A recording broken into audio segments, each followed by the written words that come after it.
This show is sponsored by the Comics Shop. Welcome to Tuesday Chinwag with your host, Leigh Chalker, writer, artist, and creator of the comic series Battle for Buzzle.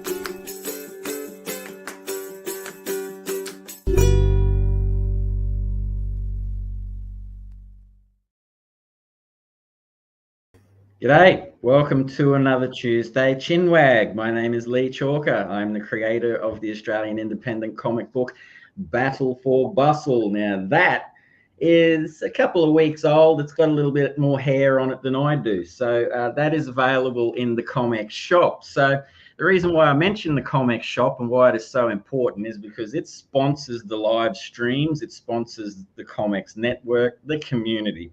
It also helps out Australian independent comic book creators. Now, there are over 100 creators and comic books in the shop. Now, you can buy one or you can buy as many as you wish for a $9 flat rate, which is pretty good, I reckon.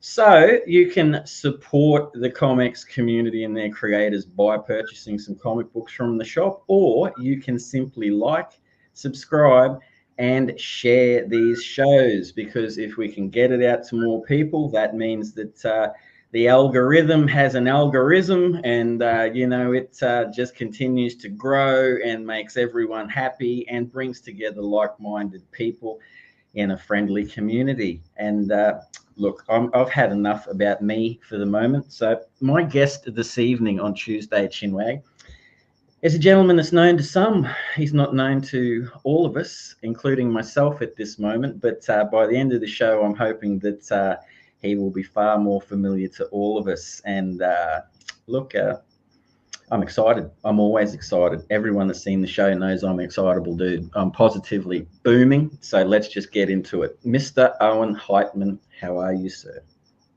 I'm good. I'm great. I'm very happy to be here. Thank you for having me. That's a pleasure, man, and welcome to the Chinwag family. It's good to have you because, as I said to you earlier in the show, I haven't had the pleasure of meeting you before tonight, but a lot of my friends that are in the community speak very highly of you that have met you. And when I sent out the invitation to you, I was you were one of the people that I was like, oh, I hope he answers. You know what I mean? And I was lucky enough that you did, and with some logistical, maneuvering, we are finally here tonight for a Chinwag. So, man, I'm just going to get straight into it, like I usually do. Actually, hang on, Owen. I'm remiss. I'm on a high vibration tonight, as I said to you. So, and I do all of this stuff ad lib. I probably should have a list of things to say, but I just like living on the edge, man. It's one of those things, mate. So, Sean-Chi, how you going, mate? Whoop, whoop. Thank you for watching. Quick Nick, Heroes Unite, buddy. How are you? Everyone, Absent-Minded. Hello, mate. How you doing? Thank you for all the comments. Jeffrey Beats, g'day all. Thank you for watching. Thank you for supporting the show. For everyone that's out there that hasn't seen Chinwag's based on who, what, where, when, how, and why.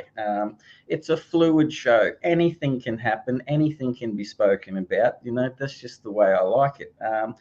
Comments are welcome. If you have any questions for Owen, please feel free to write in the chats and any of the channels, Facebook or YouTube, and we'll get to you as soon as we can. And thank you very much for watching. Owen, I'm getting into it, mate. We're getting into it now. All right. Who? Who? Yes. A very big question with a big scope. But I'll keep it simple. Who am I? I am Owen Heitman. I'm an Adelaide-based human being, born and raised. I've been making comics for all of my life that I can remember. I don't think, not in nappies. I don't think my artistic ability was great then. It wasn't even great when I started doing comics. And some might say it's not great now, but and as well as making comics, I publish comics, not just mine, but other people's as well. and I also am co-director of the Papercuts Comics Festival in Adelaide, which has run every 2 years since 2019. And as you mentioned in the intro, you know, not everyone knows me, and quite frankly, anytime I meet anyone who does know my work that I haven't personally forced it upon, I am astonished, pleasantly astonished, but still, it's very hard for me to believe. So I just think they're lying. Yeah, fair enough. That's a good answer, man. It seems like you're very busy. You know, like because your festival, I know, has got some great recommendations and is spoken of very highly amongst people that I know and enjoyed. The beautiful thing is about it, it brings together like-minded people, mate, you know, which to celebrate everything. And last year you were lucky enough to have the ledgers there and stuff like that, which I understand was a pretty cool shindig, mate. So it's you know, it's congratulations for getting that organized. I'm pretty sure the logistics of things like that would be pretty tricky. We'll get into that because I am interested, because what I like to do on these shows, man, is you know, because a lot of people don't really know what goes into creating like festivals, comics, that sort of stuff, and it's not quite as simple as seeing the poster and turning up. You know, it's there's a lot of time, a lot of effort, a lot of phone calls, emails, you know, like to go into that sort of stuff. So I'm hoping you'll cover that with us a little bit later on. But let's get to little Owen, and maybe not to the point where you're in nappies and enjoying comic books, mate, but who and when did little Owen first discover a love of comic books or art, or in that order, in the opposite order? Anyway, tell me about that, mate, and growing up in Adelaide as a little fella. Look, I would happily talk about my childhood at great length. I enjoyed it a lot. But I think I've mentioned this to some people in the past when they've asked that growing up, I was always a big reader, you know, like I read a lot.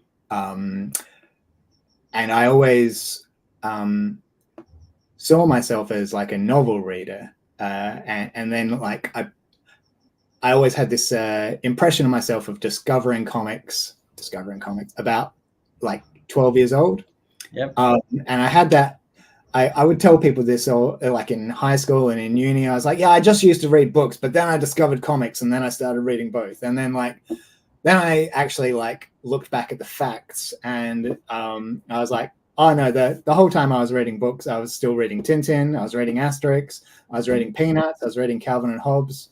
And then like once I moved out of home and was going through like old childhood picture books, and I mentioned this to everyone, like In the Night Kitchen by Maurice Sendak was this book that I like, once I saw it in the pile, I vividly remembered it, like having it read to me, reading it over and over again. And when you look at it, it's a comic. Like there's speech balloons, there's panels. It's a comic book masquerading as a picture book. So these days when I look back, that's why I pinpoint it to Maurice Sendak sending me right down this path. Well, there you go. I've never actually seen that book, I have to be honest with you. I have heard of it. It's obviously left an impression on you, especially if it came back to you like, boom, you know, like, and you're like, that's where I started, you know, because, you know, like one of the other things is too that, you know, one of those questions that people have is, you know, what is a comic book? You know, like what constitutes a comic book, you know, like, is it, anything could be. Does it have to have a certain amount of bubbles? Does it have to have a certain amount of pictures and panels and that sort of thing? And from my own talking to people and research, I guess, there's a few fundamentals that make up a comic book. But look, you know what it boils down to, Owen? As long as you enjoy making them, mate, it doesn't matter about all of that stuff to me, because it's just the sheer joy of creativity. And if you love comic books, you're all right with me, brother. So it's we we won't worry too much about the intricate details of what goes in and out of, you know, like the dictionary definition of a comic book. But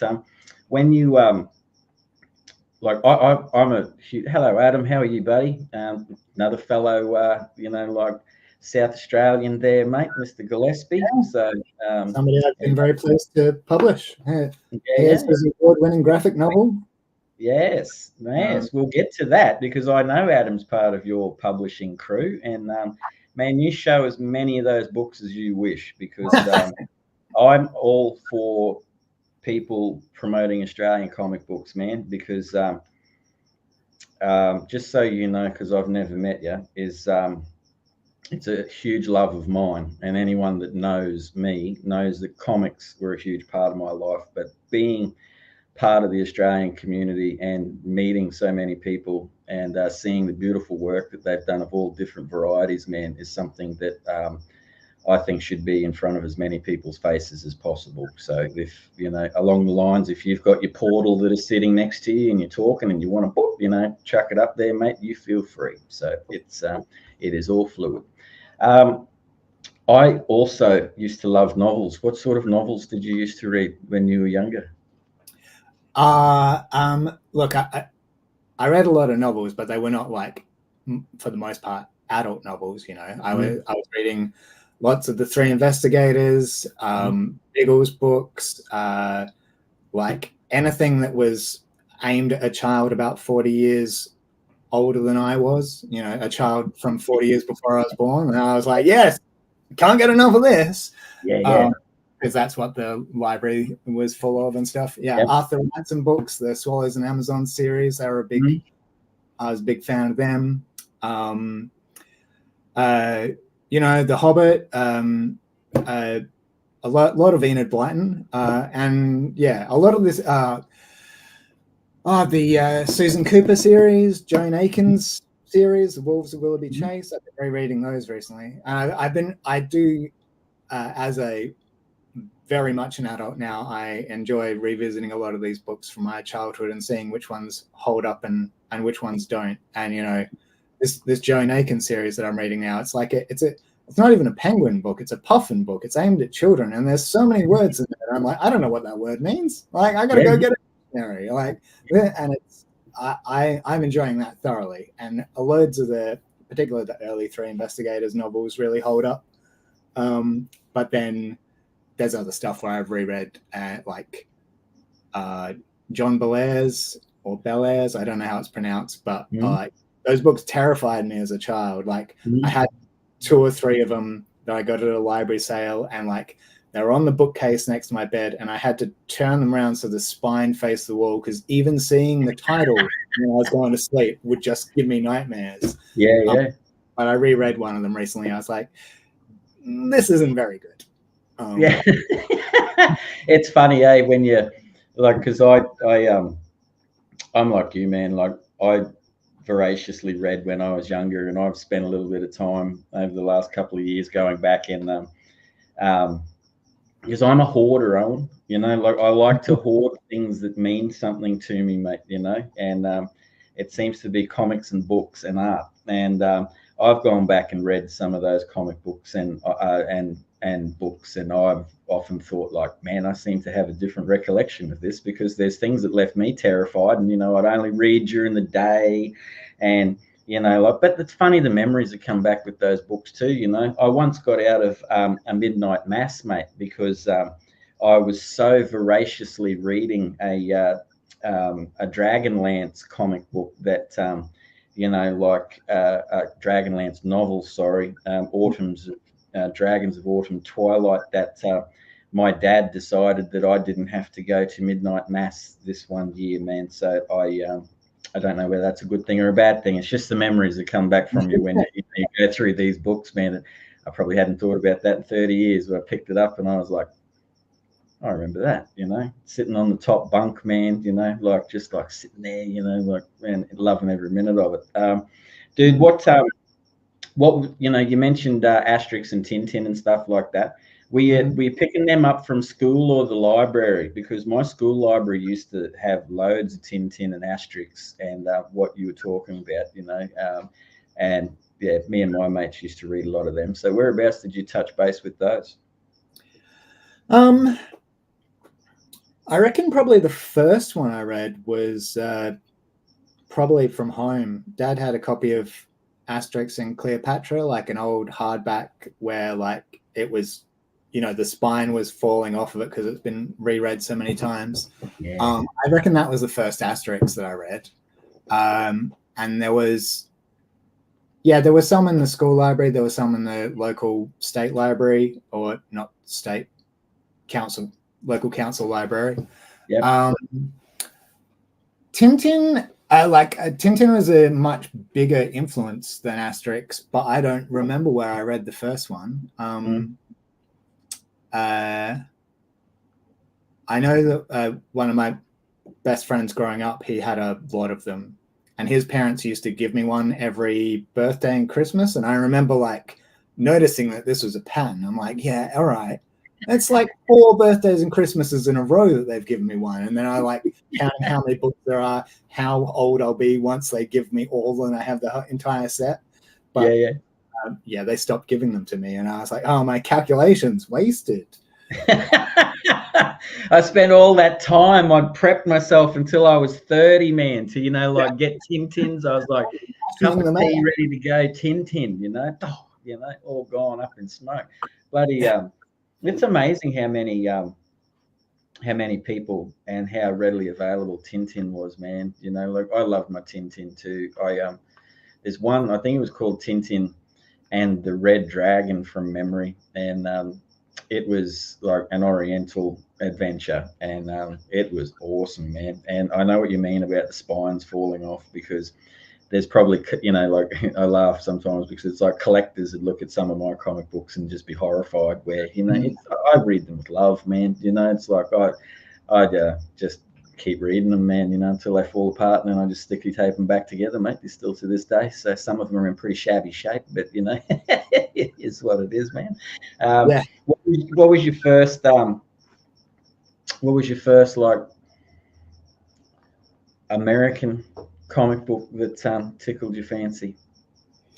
In a very minor way, I think like how fads go through primary school.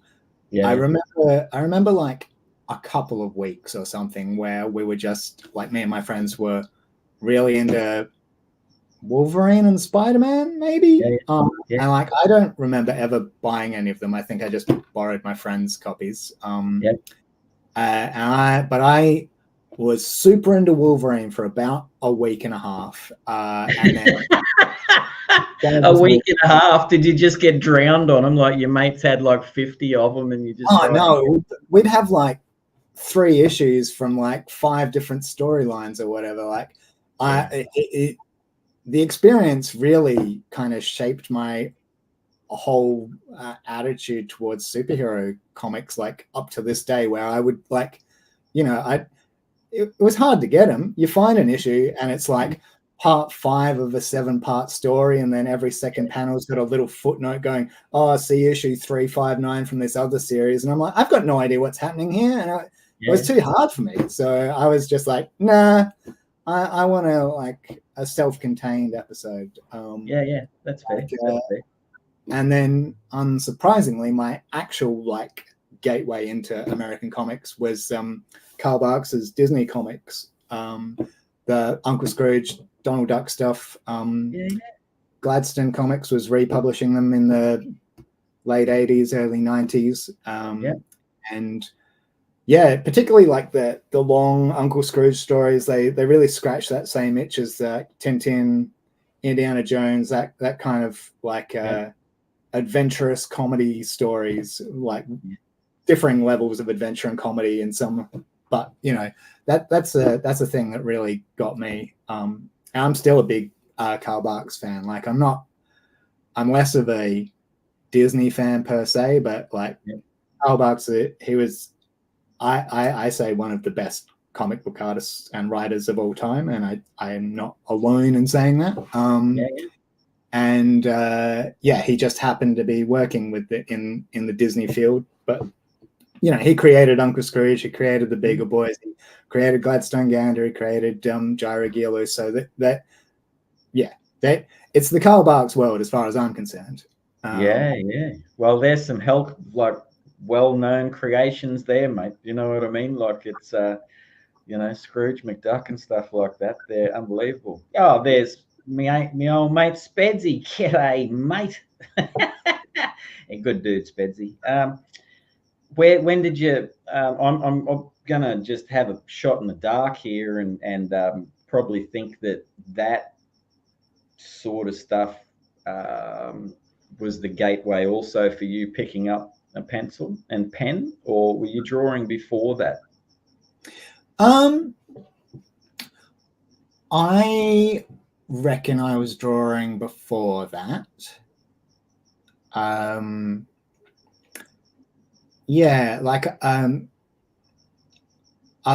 like some of my earliest memories of being out at like dinner with my parents and their friends, and like they're just drinking wine and chatting, and I'm so bored, and just asking mom for like any scrap of paper and any like stubby little pencil, and then just like drawing silly little things. They were more cartoons than comics. I'd say probably a good majority of them were just making fun of my brother. But also just like, little schematics for like the ideal bike or go-kart that I'm going to build one day or whatever. And then that kind of progressed.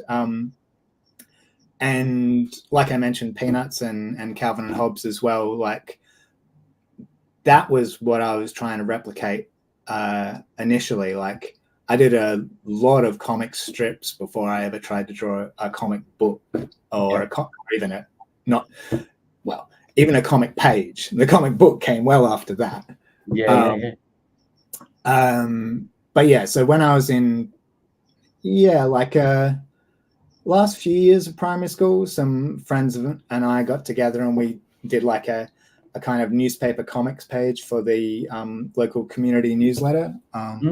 So we're doing like, there's probably, I'm going to say like 5 or 6 of us, and we'd do a page where we each did a little comic. And, they're all like drawn in black biro and like just real beginner approach to it. But it's like that trial and error thing of, you go, oh, this inking with a ballpoint pen doesn't actually look that good. Maybe I should try a felt tip. And then you try a felt tip and you're like, oh, maybe I should try a nib dipped in ink, or maybe I should try a brush or whatever.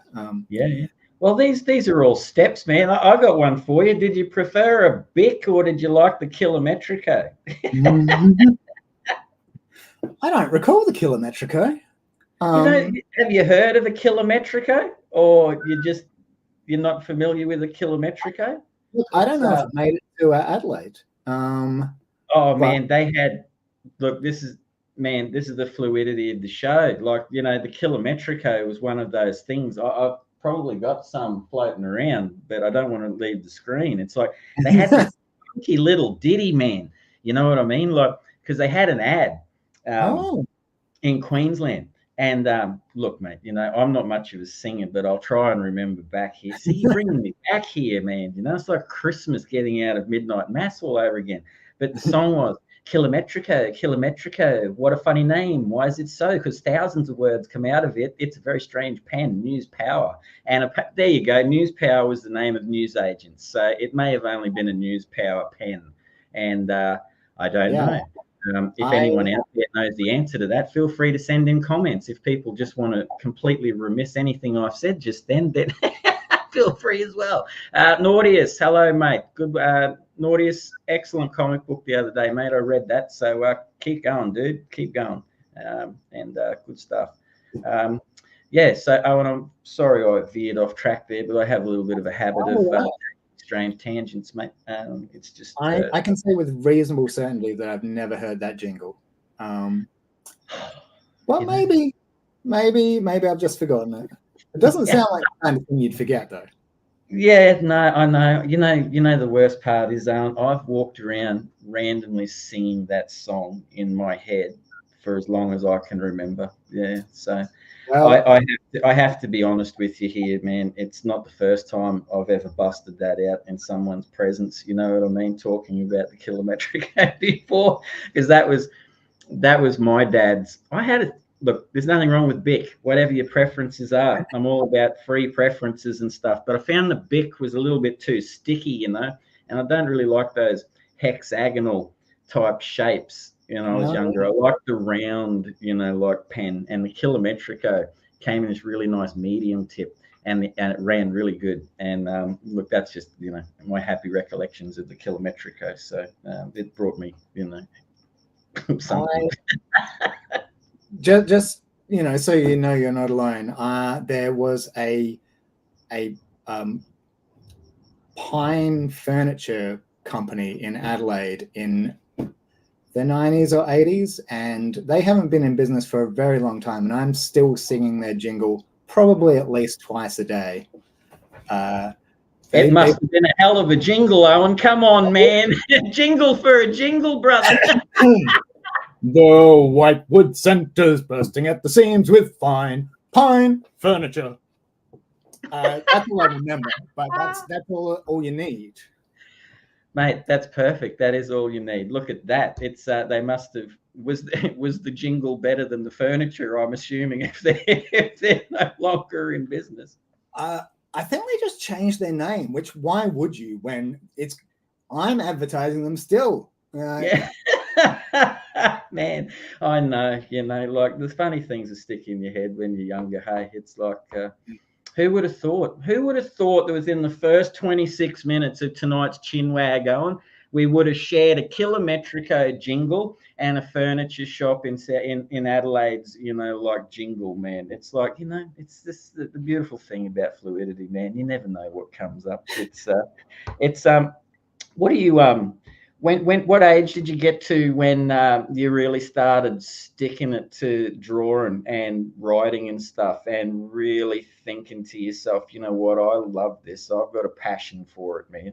Like what was the boom primer? Yeah, another good question. I guess when I'm in primary school doing comics in my free time in like my lunch hour and stuff, like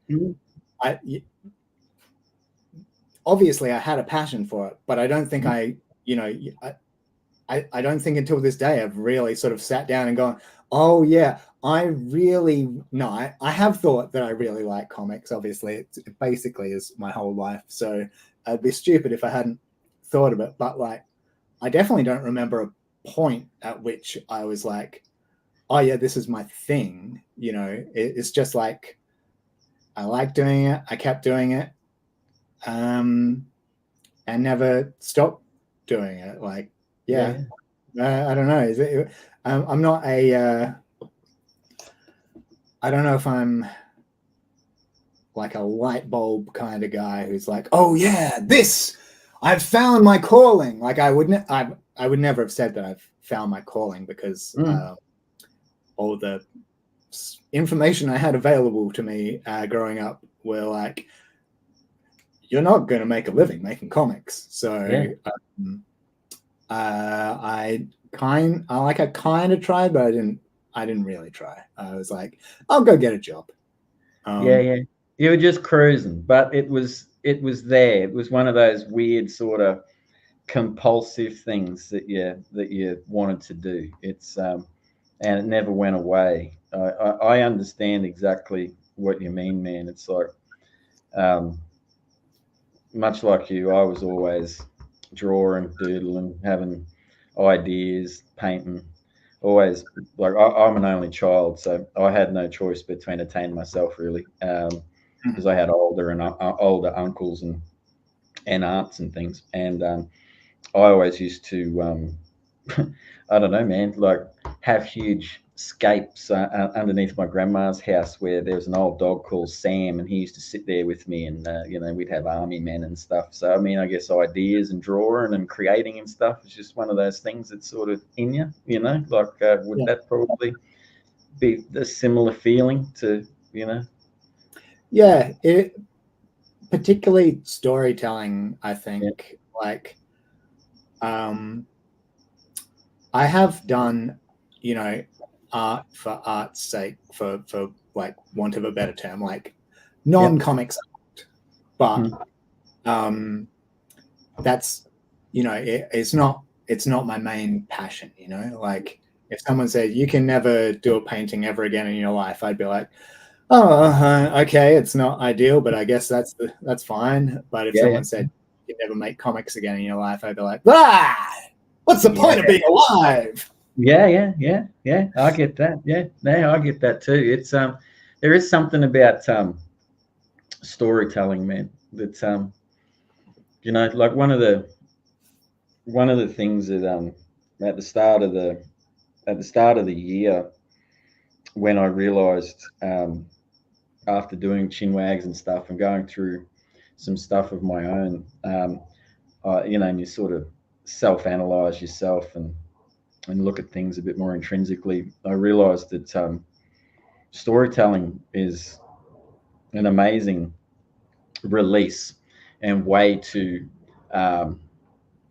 communicate with the outside world and talk to people. And like, even though you might not be saying what you'd really like to say, you're still representing it in a fashion that it's getting it out of you, so I guess it's cleansing certain things of you, man. So I see art and in all forms like that for me, but the drawing has always been there for me. I found it I still find it cathartic, and try and draw every day. However, that is a little bit of a fib, because I've had the last 6 weeks off because I drew every day for about 18 months on, and and I had to stop and have a break, and I just started drawing on the weekend, and it felt like I was drawing with a brick on my hand, man. It was like the weirdest feeling, like coming back to it. It was like it was like the pen, those big pens you used to get from the show, you know what I mean? Those oversized pencils. I felt like I was drawing with one of them, mate. Oh, you've got one.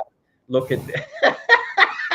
I don't know, maybe too That's big. what I felt like I was drawing with, mate. Something like that. It was like, it was so bloody cumbersome, and it's only a little thing, this one I'm drawing with, but it is what it is. You get back in the flow, mate. It's it is. But like when you were working and stuff, like you still would have found time to be drawing and things. You always had that itch in the back of your mind, like, because obviously, I want to keep drawing comics in any capacity, what I can. So it's in you, and you I've seen that. I've seen like your profile photo that you sent to me the other day for us to do the banner and things, had an immense amount of comic books in the background, and so I'm assuming that you are still a voracious reader of comic books as well. So I'm definitely a voracious buyer. Yeah. My best to be a voracious reader. But yeah, like I've got several entire bookcases of graphic novels and just prose novels that I have bought and are sitting on my to read pile, and my to read shelves, bookcases. Shelves. You mentioned that you are a hoarder, and I hard relate. Almost every wall in our house is covered in books, and I still need to like build bigger bookcases to hold all the books that we have. There's just not enough bookcases, man. Are you like there never is, and it's like I can't even walk past the comic shop or a bookshop anymore. Hey, it's like I try and avoid the aisle that it's in now because I know, and I know, it's like I tell myself, I tried fooling myself for a while there, like I can walk past it, man, and I'm not going to go in, but it's like some weird magnetic pull. I really need that. I'm going to get that for myself. You know what I mean? And half of them are still sitting there, man. It's I think that's the hoarding thing, isn't it? It's like, our books are just great.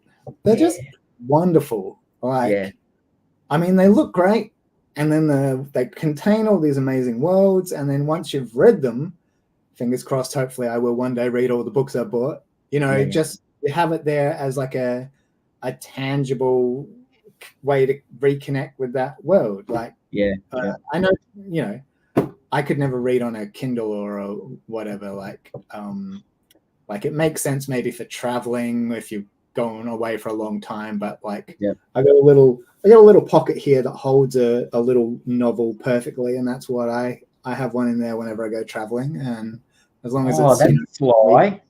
That's sly. Like how many? Just now, you obviously, if you're aware of that, you've had a few novels in there. So have you ever gotten a particular novel that's been like, what's the maximum capacity of pages that can fit into that sneaky pocket there, Aaron?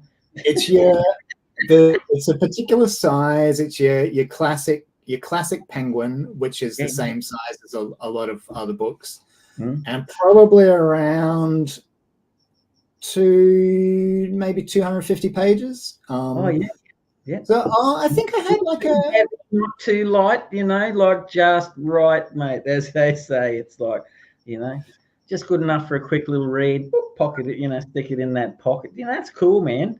I've never. You're the first person I've ever met from memory that like has a sneaky little Penguin book in their top pocket. I think that's quite fashionable, actually, Owen. I think that's a movement that should be because I like to, and I'm wearing a shirt tonight that doesn't have pockets. And, it's strange that I should be talking to you about pockets, but this is how it is. No pockets on a shirt. I find it a little frustrating, like it just, I don't know, it just, I really should have thought about it more, but I think this was a present, like this shirt. And what do you say? You look at the chest and there's no pocket, but you don't want to be rude and go like, like, I'm sorry, I can't take this, like there's no pocket. You've got to reluctantly accept it with grace and thank you, but pockets, so very important. And one last one for you regarding the pocket. What was the last Penguin book that was in that pocket, Alan? It was that Joan Aiken novel I mentioned earlier, which, as I said, was not a penguin. It was a puffin, but same size. Black Hearts of Battersea, that one. Took that up, was it just last weekend, to Gamacon in Wollongong. So had my reading material with me. But before then, I had like 4 or 5 Dorothy Sayers books in a row, the Lord Peter Wimsey mysteries. So just reading yet more stuff from the 1920s that I can't seem to get enough of. No, that's cool. They had an eloquent form of writing back then too, man. So it's like, it's a lot different. It's very vivid and very imaginative, which is really cool. I'm going to move on, but one thing I will say is that I noticed when I mentioned that before, your hand went straight for the pocket, and it just took me back to a little memory of my granddad used to be a cigarette smoker, and he got glaucoma when he was about 60 or so, man, and they told him to give up cigarettes. And even when he was like in his 70s and stuff like that, he'd just be sitting there and, looking out at, lost in his train of thought and stuff like that. And you'd always see him go at his pocket, like that used to have the little packet there. So, there you go. Memories. Thank you for bringing that memory back, because I hadn't thought about that in a long time either. Mate, with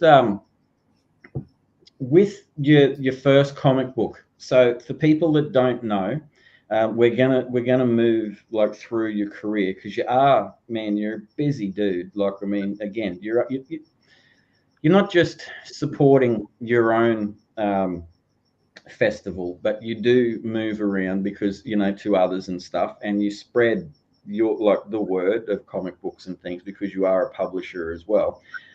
When did you realize, was it your first comic book that you decided to do, that you decided to publish yourself independently, or what were your steps there, man? What brought you to your publishing point of where you are now? Well, so I mentioned the strips that I was doing for the community newsletter. So that was a few years. I think they were consecutive years. There might have been some years off in between. And like I said, initially I was doing that with a group of friends, and I think it was maybe just two of us doing it. And then I did something that was it was more comic book format. So it was like a page. Yeah. It was just one page in each newsletter, and they like told a story that was like a whopping 8 pages long or something. So that was probably, I guess that was the transition from strips to comic books for the first time. Yep. Even though it wasn't a book, but it was more that, that format. It wasn't the 4-panel gag. And then probably around that time, I would have been late primary school, early high school. Dylan Naylor's Darn Dill comic was in the show bag. So, still at the age where I was going to the show, which, in Australia, in South Australia, it's the Royal Adelaide show. I know, I think it's is it the Melbourne Agricultural Show or something? And then up in Brisbane, it's the Ekka, is it? Brisbane's the Ekka, yep.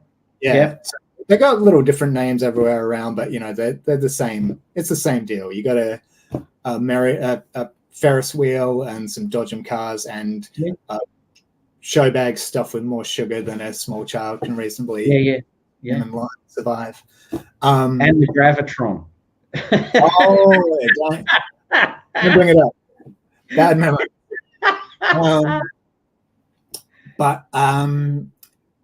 So my friends and I, you get this show bag guide in the newspaper, and we're poring over this for weeks before the show comes to town, trying to work out exactly how far we can stretch our budget, and what we want to get, like how many plastic toy machine guns we really need and that kind of stuff. Yeah. Oh man. Yeah. But yeah, for me, I love the treats, I love the toys, but I was always on the lookout for the comics. Yeah. And then so they had a lot of Phantoms in there and stuff, and occasional X-Men or whatever. And then your viewers probably know all about Dylan and his Darn Dill comics and the others. And then it's still lovely to hear that they played a huge part with you, mate. You know what I mean? And that's still an influence, because he's a good dude, Dylan, and he works hard, man. He's still at it. So yeah. I think I'm seeing him this weekend in Bendigo at the the comic Bendigo Bendicon. Yep. But yeah, it must have been Darn Dill 3 had a little competition in there to draw a comic for the back cover, and I entered that, and so this is Darn Dill 4 that came out the next year. Yeah. And then that's my entry on the back there. Oh, look at that. So that's probably still the most widely read comic that I've ever done, because there were, thousands of those in all over Australia. Oh yeah. But yeah, I didn't realize that Dylan was a one-man machine doing this whole thing. So I read the competition, I drew up my comic, I sent it off, and then I promptly forgot about it. And then I don't know how long, maybe a month, maybe less, maybe more. My childhood sense of time was terrible. But I get a letter saying, congratulations, you've won. It'll be printed in the next issue, which will be out later that year, next year, whenever it was. I know they came out each year, but I don't remember at what point in the cycle I got the letter. And I just kind of went, oh yeah, okay, and filed that knowledge away in my brain. And then a couple of weeks later, got another letter going, you won. Did you know that you won? And I was like, oh, I was meant to reply. Yeah, okay. Just a little personal celebration, yeah, and then move on. But yeah, like I didn't know it was a one-man company. I like if you win the lotto or whatever, you don't go and write them a thank you letter, or maybe you do. I've never won the lotto, but Yeah.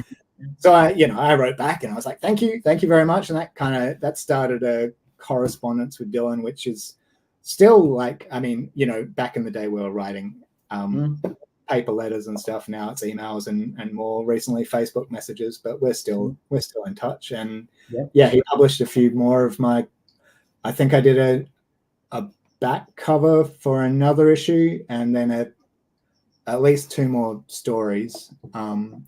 So one, I just wrote a darn deal story and drew it and then sent it in, and he was like, hey, how about this? I've just taken your own characters and done them without your permission. And he was very nice about it. And he just asked me to change 2 panels, so it was like more in keeping with his concept of the characters. Because I had just he's always written all the other scripts, I believe. For even when other artists have done it.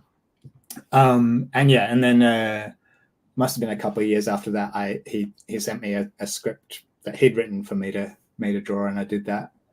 And I also did a story for his Pop Culture and 2 Minute Noodles comic that he wrote the script, and then I just had no idea, the arrogance of youth. I was like, yeah, this is too wordy, and I cut out a heap of the words.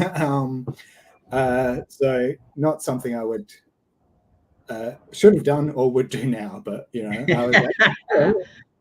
Hey, well, you were young, you're editing, mate. I'm sure this is something that's come into good use over the last few years. Yeah. Yeah, I don't know. Yeah. I just edited and nail this stuff. Don't think I was good at it then, though. But live and learn. Yeah. So there was that. Oh, and then I forgot about this until just now as well. There was I had a stint doing single panel cartoons, like The Far Side as the one single panel that everybody knows, and it was not at that level at all. But I did that for the Australian. The Weekend Australian had this youth lift out for a while, because they were at around the turn of the century, they thought that maybe young people would read newspapers. So I did I can't remember how long that was for. Maybe 6 months of single panel cartoons once a week, which was the most money I'd ever received for anything at that point in my life, let alone comics. I was still at uni. I hadn't had a job. I was like, wow, people just give you money for drawing? Amazing. It's probably still the best paid I've ever been. But for comics, that is, oh yeah, man, they're all coming back to me. I did another series, a comic series for the university student newspaper. But the last issue for the year never came out because it was notoriously behind schedule, and so nobody ever saw the end to that story, even though I drew it, but never got published. Everyone too busy at the uni club, eh? Yeah. I would cast no nasturtiums, but no, neither would I, mate. So yeah, and so kind of around that period, I was looking into printing and self-publishing. I got the Cerebus Guide to Self-Publishing and read through Dave Sims' walls of text. So by the time I was in uni, I would have been reading it more Australian comics. There was the late 90s, there was a good amount of Australian content on the newsstands. So there was issue 1 with the Zero Assassin and Cyber Swine. There was Platinum Grit, Bug and Stomp. Yep. Down Dill had a couple of newsstand issues. There was Hairbutt the Hippo. Yep. Platinum, as well as Platinum Grit. Yep. And more. I'm probably offending someone by not mentioning them, but I'm sure it will come to me in the early hours of the morning. Yeah. Oh, I should have remembered. Yeah. So yeah, I was reading all those, like,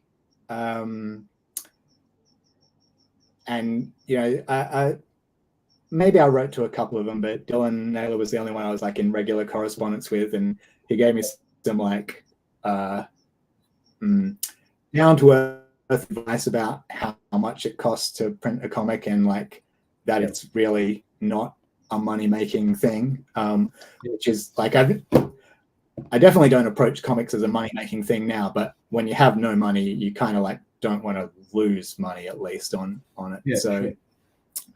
I think it must have been through. Sorry, I'm rabbiting on now, but you're in the flow now, mate. This is the fluidity of Chinwag. So you proceed. That's great. Yeah, I think it was with back issues of Platinum Grit. Maybe somehow I got a mini comic which was called Rabbit from memory. I think a guy called David James did it. I must still have it somewhere. And I also picked up a Hairbutt the Hippo mini comic, not the newsstand ones, but like these little A4 booklets. And there was somebody else in Adelaide was publishing one at the time. And I was looking at it, I was like, oh, well, these are clearly just done on a photocopier and then like stapled and folded, and it sort of started to feel a lot more achievable in terms of like not having to commit to a print run of 10,000 copies to get it into a newsagent, but like maybe do like 50 copies. And yeah, that whole, like a lot of the time in uni was kind of trying to find people to collaborate with, because I kept just going like, oh, I love comics.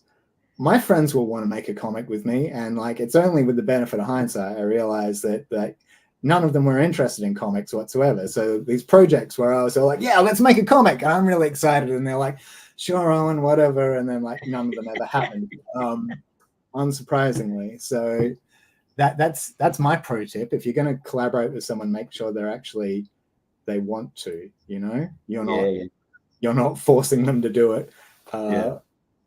Because that's not going to work. So various plans sort of came and went over that time that never came to much.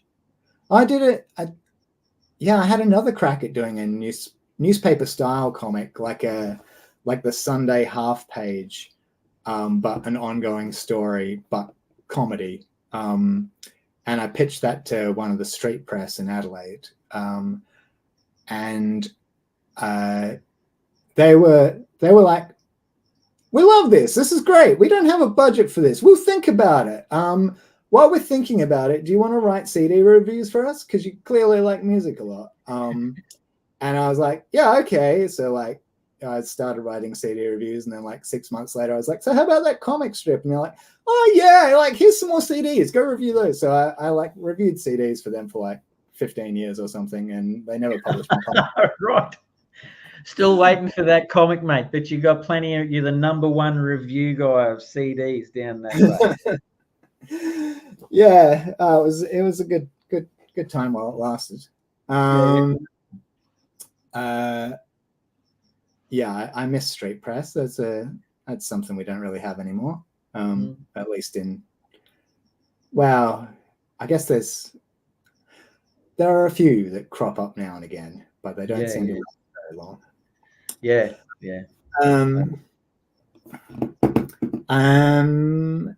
Then what? Graduated from uni, stumbled into a job somehow,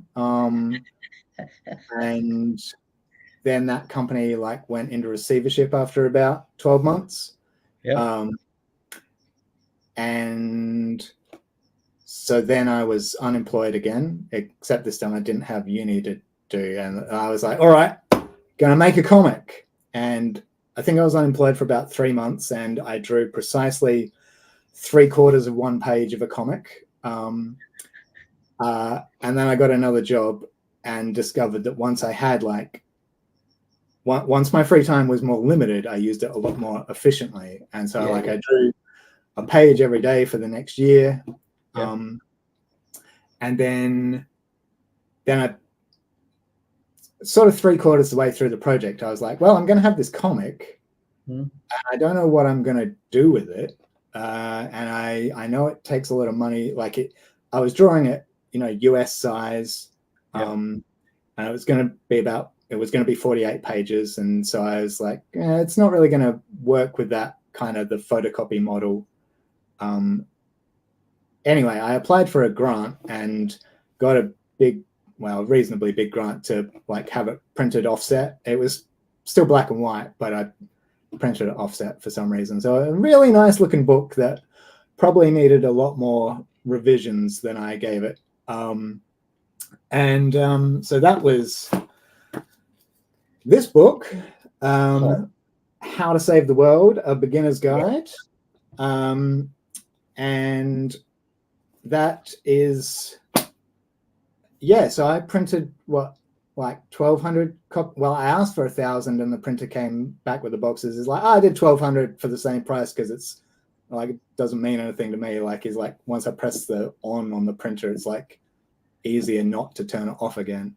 And I had no plan of how to distribute those,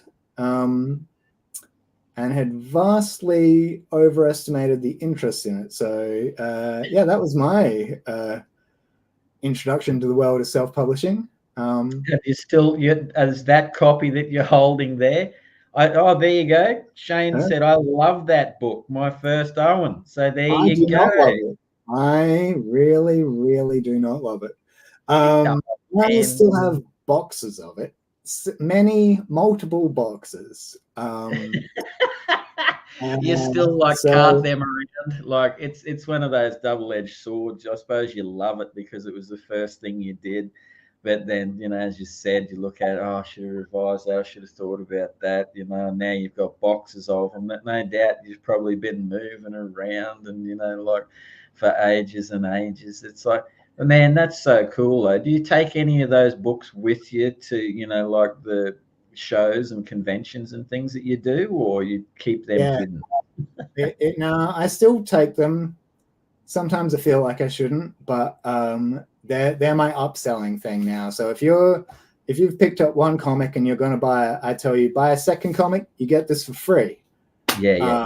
And sometimes that people go, all right, so I get 3 comics for the price of 2, and then they buy it. And sometimes they're like, no, sir, I am happy with 1 comic. Thank you very much.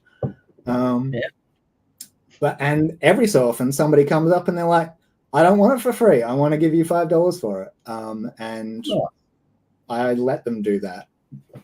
Well, mate, you know what? I think you should, because it's Quick Nick. There you go, little mate. Quick. Yeah, it's a ripper. So it's no good on you, man. Hard disagree. But no, well, you got to promote yourself, mate. You know what I mean? It's you can't be shy of that in this comic book world. It's my God, it's if you don't do it, no one else will do it for you. So it's part of the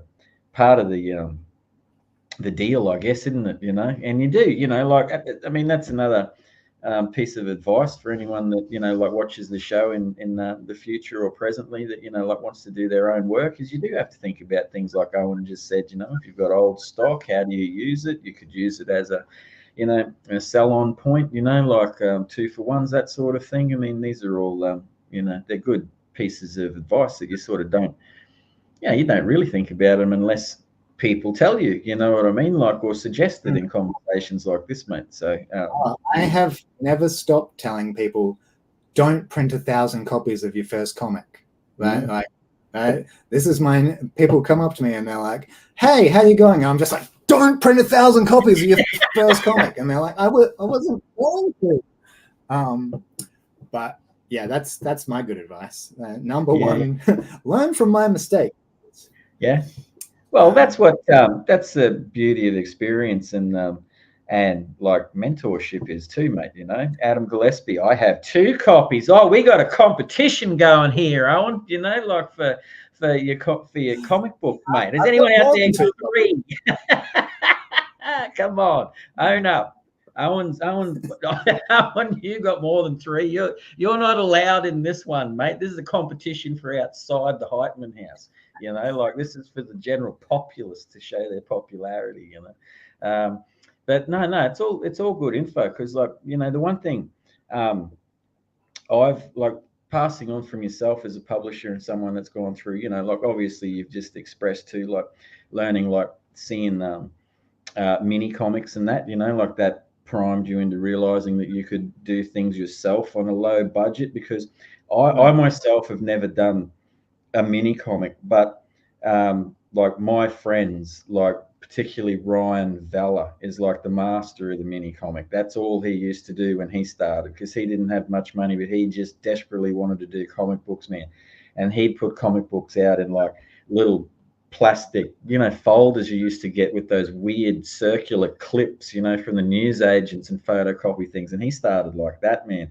And he just racked up 30 years of making comic books the other day, you know, like, and there's so many different means of doing it, you know, but like, you know, with you being in publishing too, you'd have the ability to not only have you learnt from what you've been through, but and seeing, because I would assume no matter what project you're doing, a different problem, even if you think you've got everything covered from the last one, you know, I know what I'm expecting, I know what I'm ready for.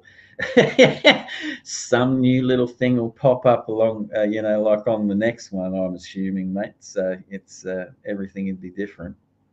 Yeah. I mean, look, things pop up. I've caught most of them, I reckon. Like,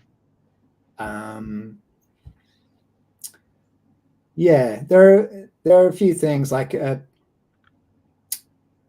I've only recently started getting laminate on the covers, which I've avoided because it costs more when that puts the price of the books up, and I always try to keep everything as cheap and accessible as possible.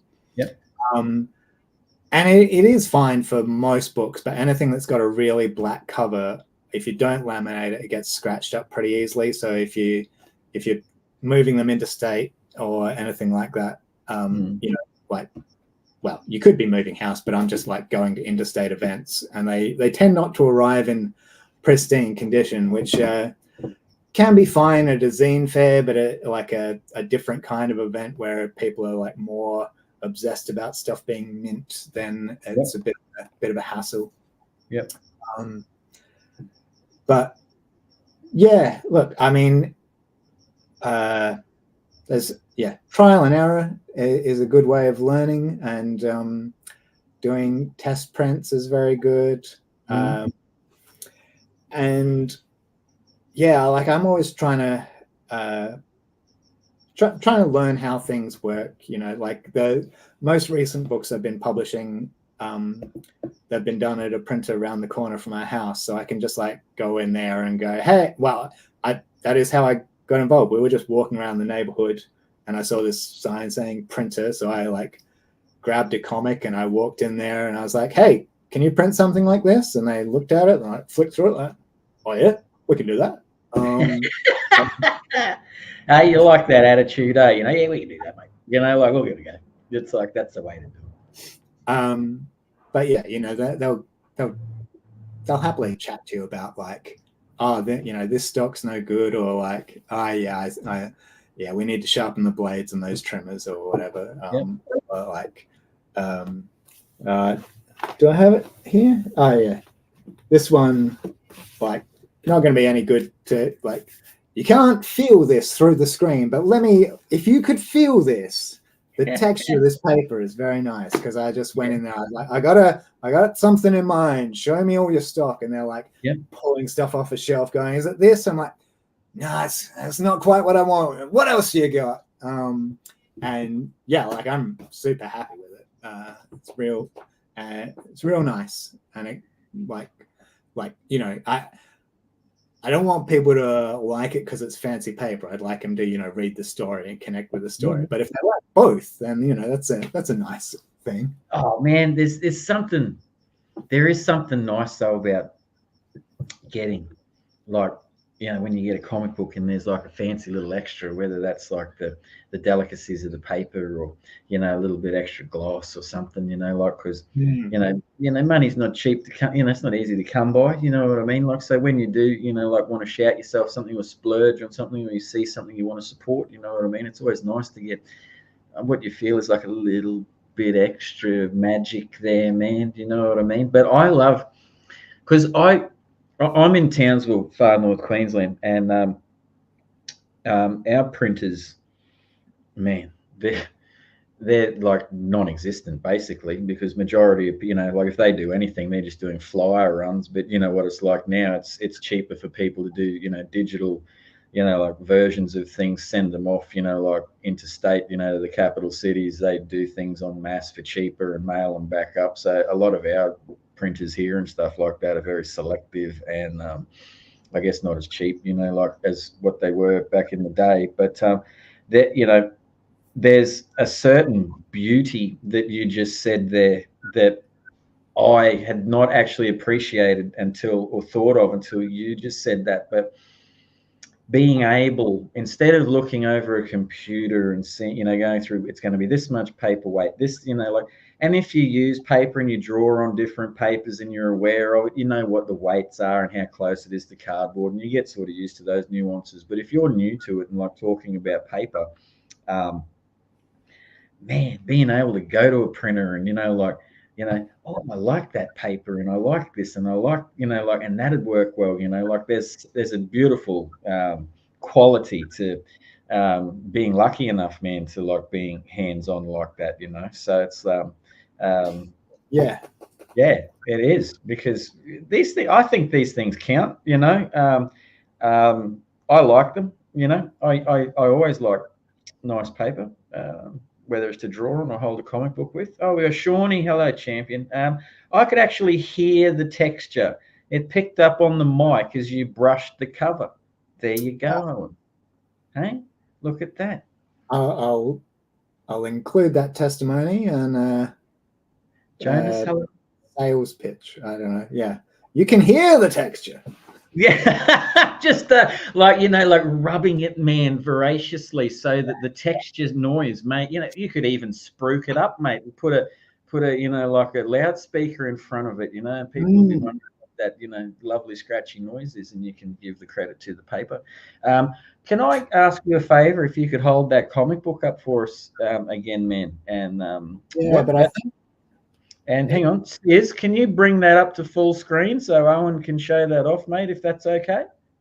What? If you're there, we'll see if the magic's happening, mate. There we go. All right, so sun, sand, and self-doubt. Very nice. When did you do that one, mate? This one came out last year. So that's your brand spanking new one? That is the newest one, yeah. Yeah. The oldest to newest self-published things that I've done. Yep. It's a span of 20 years. So that's whew. Thank you, Sid. That really puts it in context.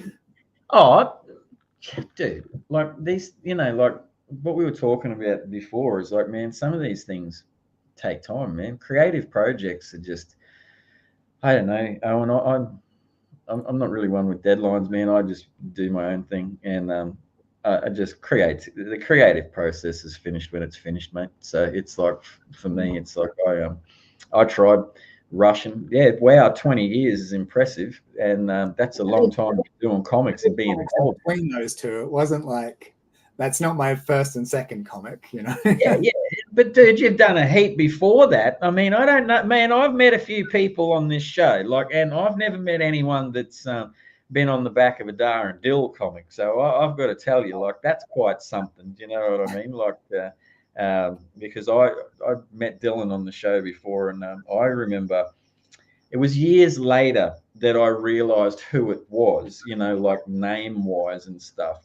But at the time, I remember the Dar and Dill comic book in the show bag, you know what I mean? Like, and getting it and enjoying it immensely, and then down the track, it was like, hey, that's that dude, like just becoming aware and that. So, no, that's a great achievement in itself. But with when you started, let's get into your publishing now. Did you publish it under, so people know out there, what is the name of your publishing company, house, however you would like to describe it?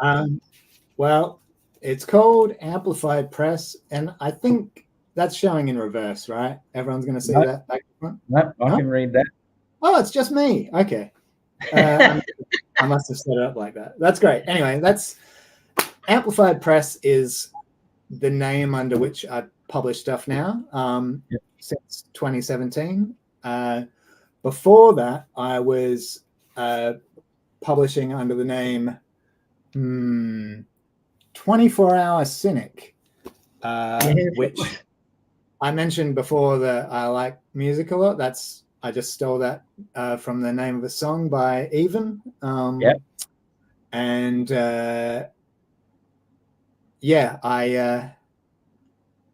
I had the domain name for a long time, but like I registered it through this Australian place in Melbourne, and like I had to call them up for some tech issue and had to tell them the URL, and the person was like, oh, that's a good name for a song. And I was like, yeah, I stole it from the song. And she's like, yeah, I know, the guy who wrote it's a friend of mine. I was like, cool. Small world. Hey, did it see me? Anyway, don't look at that URL now. I think it's been taken over by a porn site. Hey, you just put the URL down for a minute and some porn site just jump straight on it, mate. You can't put those things down for a second. Yeah. But yeah, so I was self-publishing under the name 24-Hour Cynic Press. I sort of dabbled with publishing other people's stuff. I did an anthology series, which had mainly South Australian artists, some interstaters. It even had some international contributors. And then that ran for six issues. And then I was like, yeah, that's enough of that. And then I went back to just self-publishing my own stuff for quite a few more years. But I kept thinking, I was like, I liked publishing other people's stuff, and I like the inspiration to change from 24-Hour Cynic. One, I sort of outgrew the name. I was like, I don't really think that I am a cynic anymore. I'm all about that PMA, the positive mental attitude. And and then I was like looking at a lot of people I knew in Adelaide who I thought were doing really good comics, and but everyone was kind of working individually, and I thought if we could kind of release them under like an umbrella banner, then it would like cross promote each other and draw attention from one creator to the other. And then because I'm a huge control freak, I was just like, well, I'll do it. It'll be me. I'll decide who's under the banner. And then I called it Amplified Press because of the idea of like amplifying local voices. Yep. So yeah, that was 2017. I changed over to doing that. And so since then I've published comics by Adam Gillespie, not just his award-winning graphic novel, but also a couple of his other mini comics. Yep.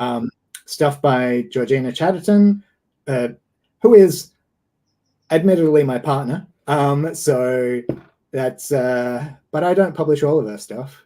Well, for starters, Penguin Random House is publishing her next book, but I published some of her work under the name George Rex. My friend Robin Tatlow Lord, they're all my friends, all people I know.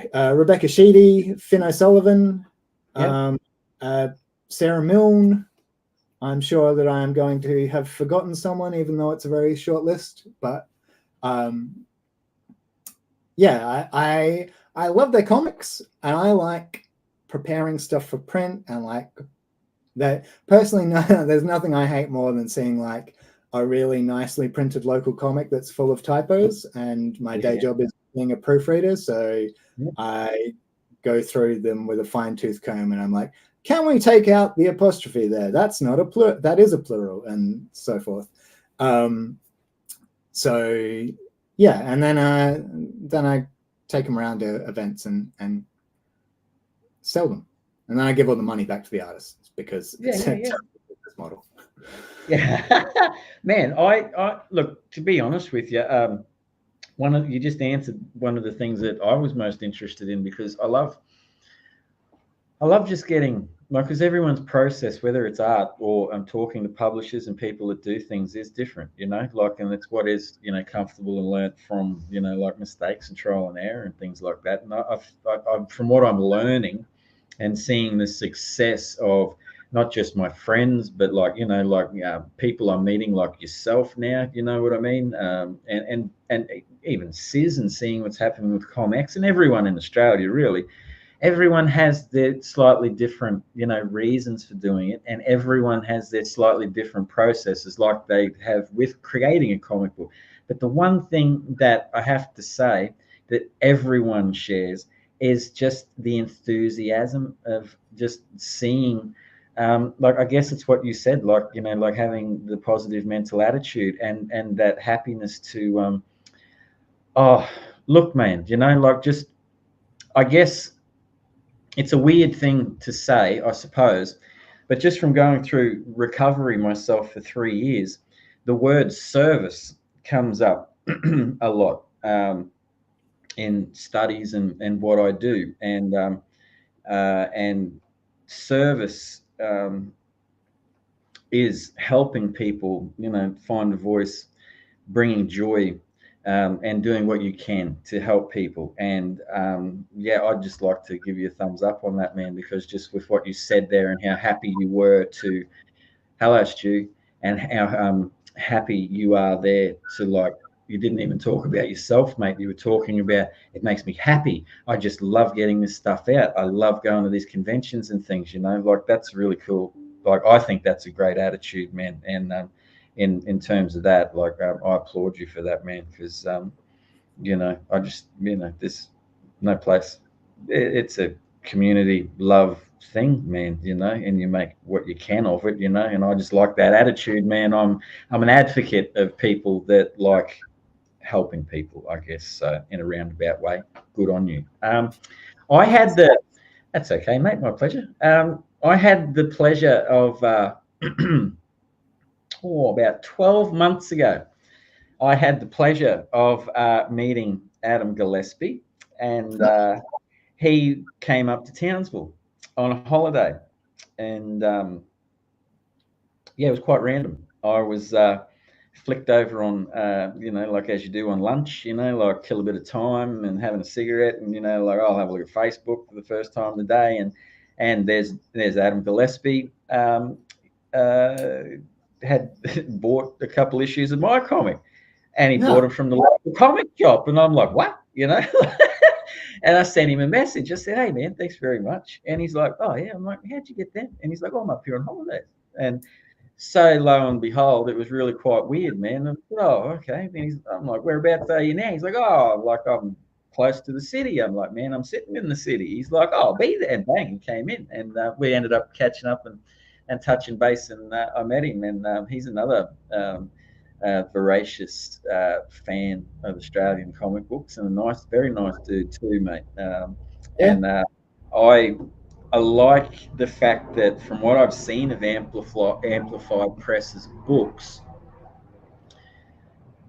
they are, how shall I say, they're not a standard comic book. You seem to take into consideration like a certain uniqueness that creators want in their books too. Like Koi, I assume, I haven't spoken to Adam about this, so I'm just going from like what I've seen of it and my feeling for it, is it could have very easily had been a black and white book, like at the end of the day, even though the koi being gold, like that, the color is obviously very important, but a lot of people may have, like diverted from that, like for saving costs and things like that. But I think it's really lovely that you and Adam took the time to, get those slight, I guess, differences to a normal thing that you would see out there to give it its own shine and give it its own personality in that man. So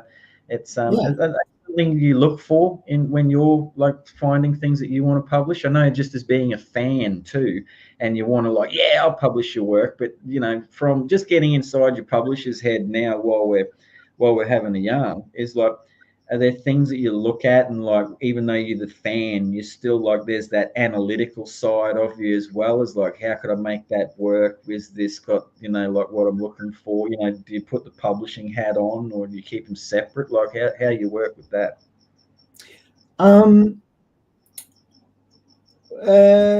Well, I mean, first off, like that color decision, that was 100% Adam's. Yep. I didn't suggest it, and I don't think I tried to talk him out of it. It's lovely. It's lovely.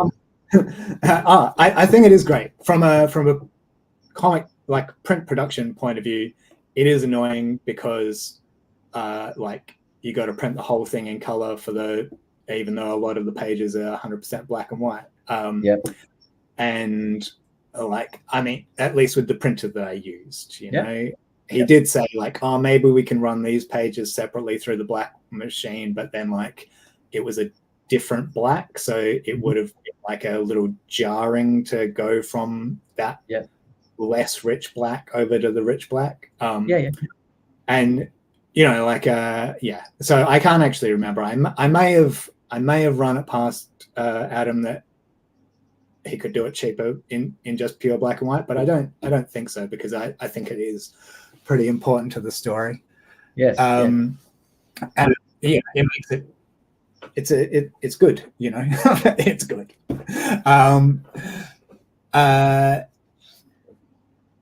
Like when that's that kind of decision to me is less an editorial decision than just like a financial decision. Like it'll cost more to print, but you just increase the sales point or whatever. Like you got to balance things out. Like I value art. I value artists. I think everyone should like. I'm always trying to do that fine balance between keeping the price point accessible so it can reach the most number of people, and versus like, you've spent a long time drawing this, you should get some money out of it. And Adam, I know you're watching, so I'm going to be sending you some money soon.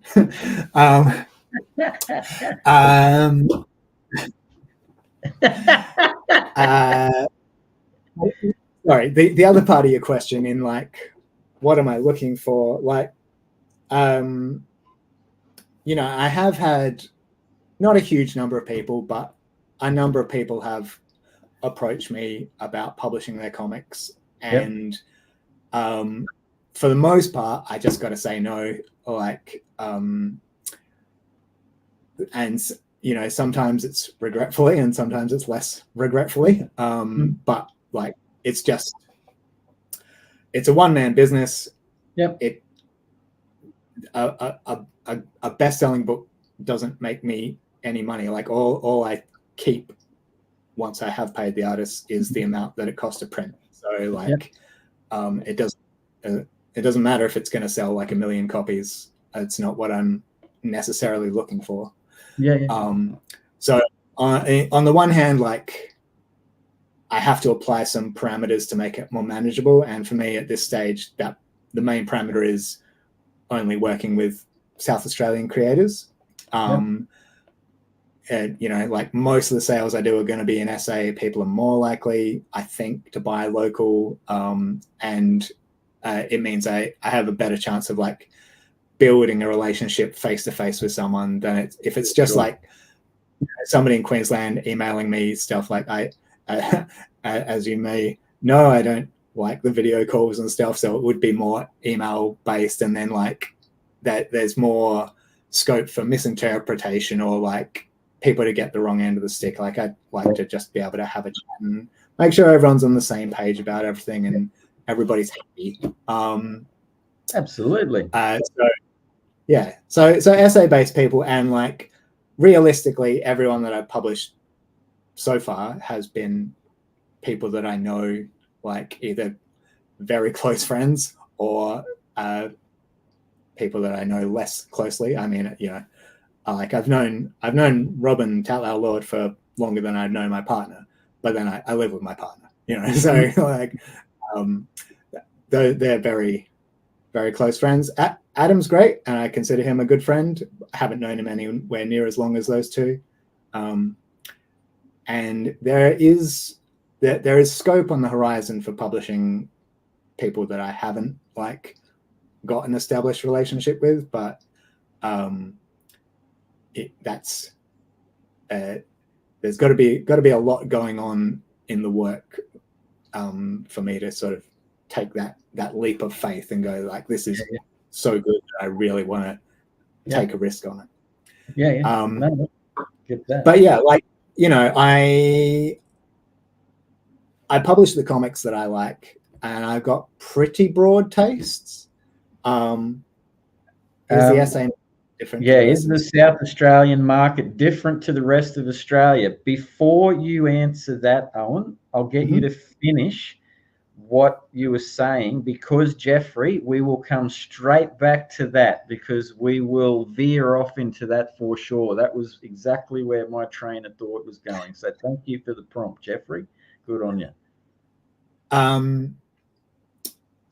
Yeah, as I said, I've got pretty broad tastes. I would like, I couldn't see myself ever publishing like a serious, straightforward superhero comic. That's not where my interests tend to lie. But I would never say never, because there might be one that is just like, actually, this is really appealing to me personally. Like, yeah. So you know, when I am doing events, sometimes I feel like, one, the number of things that I have for sale, and two, the scope can be a bit of a hindrance in some way, because, you know, one, no one has ever, in my experience, come up and bought everything that's on the table. Whereas if I was just selling one comic, you know, then they come up, and if they're going to buy anything, they're going to buy everything that's on the table, because that's it. Like, so, and then if you had like, say I've published 8 people, if each of those 8 people had their own table and they're just selling their comic, maybe you'd end up with more sales overall than me representing those people. But then you got the what do you call it, like the logistical difficulty of getting 8 people to have a table, and are there table costs, is there travel costs involved, you know, like I think I'm very happy to be out there representing people, but I can say that there are shortcomings to it as well. And then in terms of the style, maybe like I try and keep the kid-friendly stuff down the front, and then the more like teen and adult stuff in the second and third row on the table. But if somebody's just walked past quickly and they're, you know, if they're only interested in horror, I got a couple of horror comics. But if they're just looking at like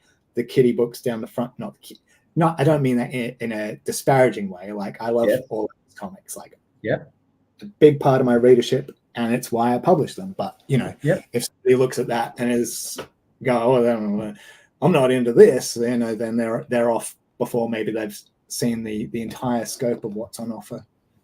But whereas me, I'm like, I love all of these comics. You know? If I was coming up to the table, I like to think that I would be buying everything there. But that's kind of how I've always. Mate, I would think that's probably, like, I'm not a publisher, but from what you're just talking about there, I completely get it, because it's like one of the first things that you'd have to do is like, I guess, changing, you know, when you do your own comic book, like just as a singular for you, you do it for yourself first. So it has to be, reach a certain level of appeal and happiness within you to put it out there. So I would assume if I was a publisher, I would follow the same path as you, man. Have an open mind, and what struck me and resonated with me would be something that I'd go to. I also like the fact that you're locally minded and you want to work, like in a closer knit with, like other artists in South Australia. I totally get that.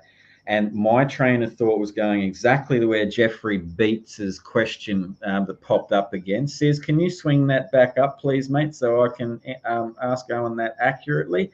From Jeffrey Beats. Owen, as we touched on previous to the show, and this is something I did want to get into because I've had other South Australian creators on here before, and I am friends with them and friends with people that are collectors and stuff down your way. Man, it's a humming market. So for Jeffrey Beats's question, is the South Australian market different to the rest of Australia? What are your thoughts on that question, Owen? I have a lot of experience in South Australia, lived there my whole life. So it's a difficult, I'm generally pretty wary of making comparisons where I'm not super well informed, Yep. Because I have been to a lot of the, like in the past 3 months, I've been to Melbourne, Sydney, Perth twice, Brisbane, and Wollongong. And then this weekend I'm going to Bendigo. But I'm only in those places for a couple of days. So comparing the market on a broad scheme, I take everything I say with a pinch of salt.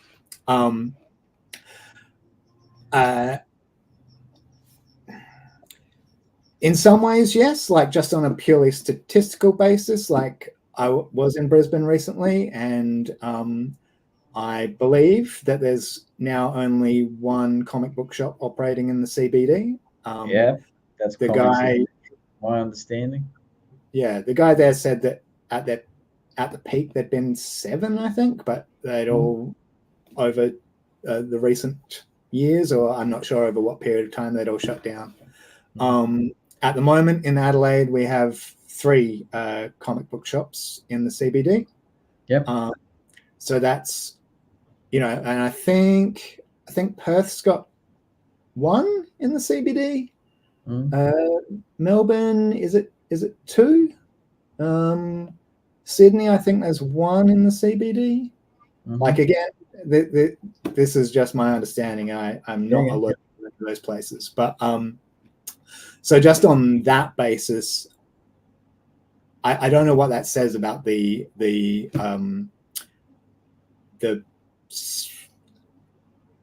I don't know what it says about the market, but it implies that it's good to me. It does. It's got bigger numbers than the rest. So if you want to do it in a basic layman's term, like if 3 as opposed to 2s and 1s is better. But then again, man, what do you think of because to me, from an outsider looking in, and I'm no expert on the South Australian market, so I'm going to take up a similar position to you, I guess, and talk to you about the South Australian market, because as I touched on earlier, man, it's humming. You got some people coming out of there. You pumping out unique good books by really, really creative people. All right. You've got lots of Comic Cons go through there. We're coming to you in a minute about this, because this is another thing I want to touch on with, yours.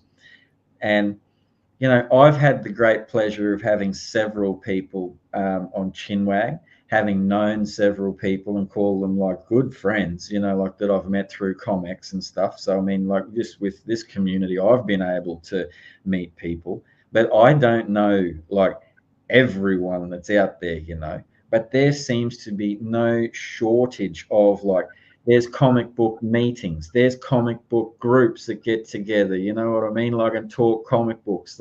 The comic book shops that I understand are fully vibe and for new, like if you're a local, like creator, there's no, there doesn't seem to be any, I'm not gonna, we got burnt, like 2 years ago by this or that. They seem to be very like, yeah, man, there's shelf space for you. You know what I mean? Like, we'll support you, that sort of a thing. There seems to be a very, very positive, creative outlook in comic books in general. Is that just comic books, man, or is that art across the board? Is it just something in the water down there that like people seem to, like appreciate just creativity in general? Look, I mean, I'm a big fan of Adelaide and South Australia. As I said, born here, lived here my whole life, never been tempted to move away. Yep. And I think really it would depend who you asked. You know, like I feel like there's a pretty good comic scene here at the moment. Yeah. I was talking to somebody a few months ago who thought it was on a downward swing. Like I think it's all about, perception and stuff. I can sing Adelaide's praises at great length. Like we've got a good arts scene here, like more broadly, not just in comics, but we've got the Fringe Festival, the Adelaide Festival, the WOMAD Festival. It is, as they say, the festival state, and there's you will certainly find locals who are like, yep, there's 1 month a year where stuff happens in Adelaide and the rest it's dead. But I don't think that's true.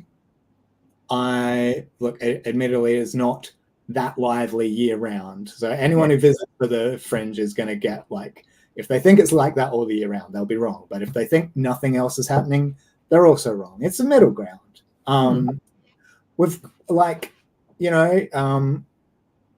well, I was going to say cost of living are low, but I did see a headline recently that our house prices might be overtaking Melbourne. So that sucks. But yeah, it's generally like it's a small city. It's easy to get around. It's easy to attend arts things. It's easy to participate in arts things. Like I think it's a good time. I go to a lot of art show openings. I go to like Adelaide Writers Week is a great event. I do that every year. I go to the Writers SA meetings now and again. Try and keep in touch with all these different arts fields. I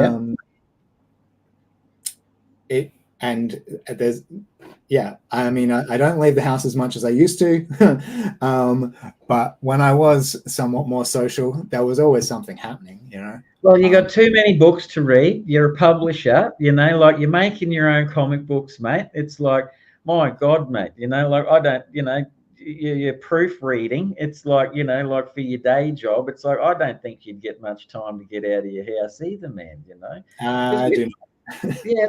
What like I'm hearing, like, because I mean I could talk praises about Townsville too, and like, it's but to some people it won't make any effect, but just again from an outsider looking in, even just the things you've said there's writing groups, and you've got your writers festival and all that, because I'm quite sure you'd know Daniel Best. Daniel Best is a mate of mine, and watches the show and stuff, and been a guest on here.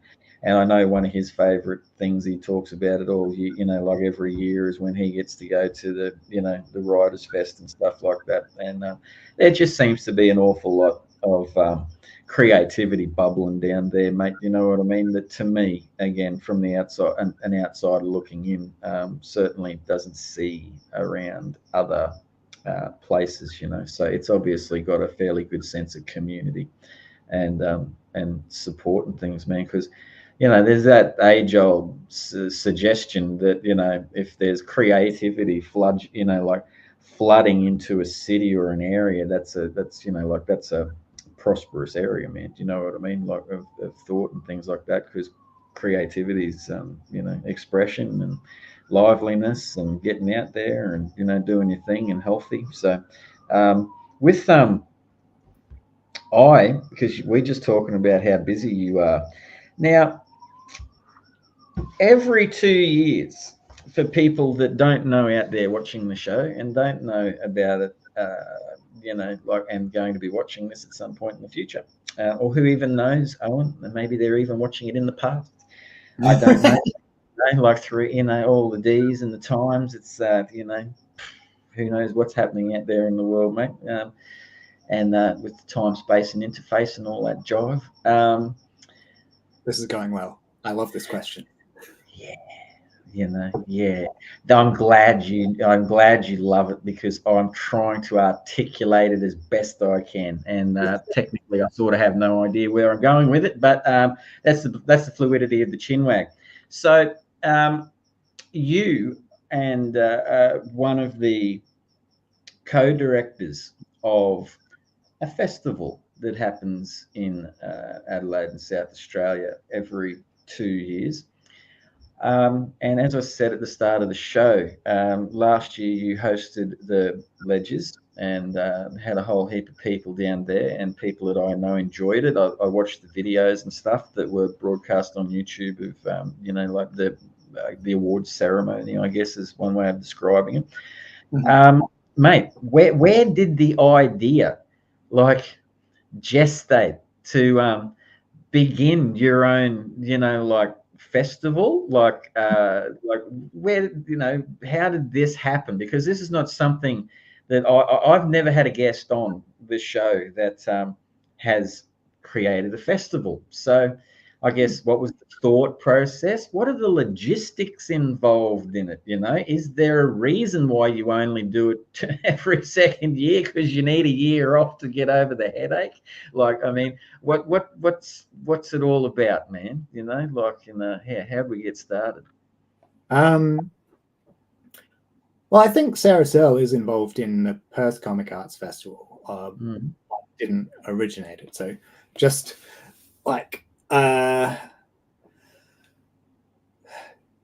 just to make sure credit where credit's due, that kind of.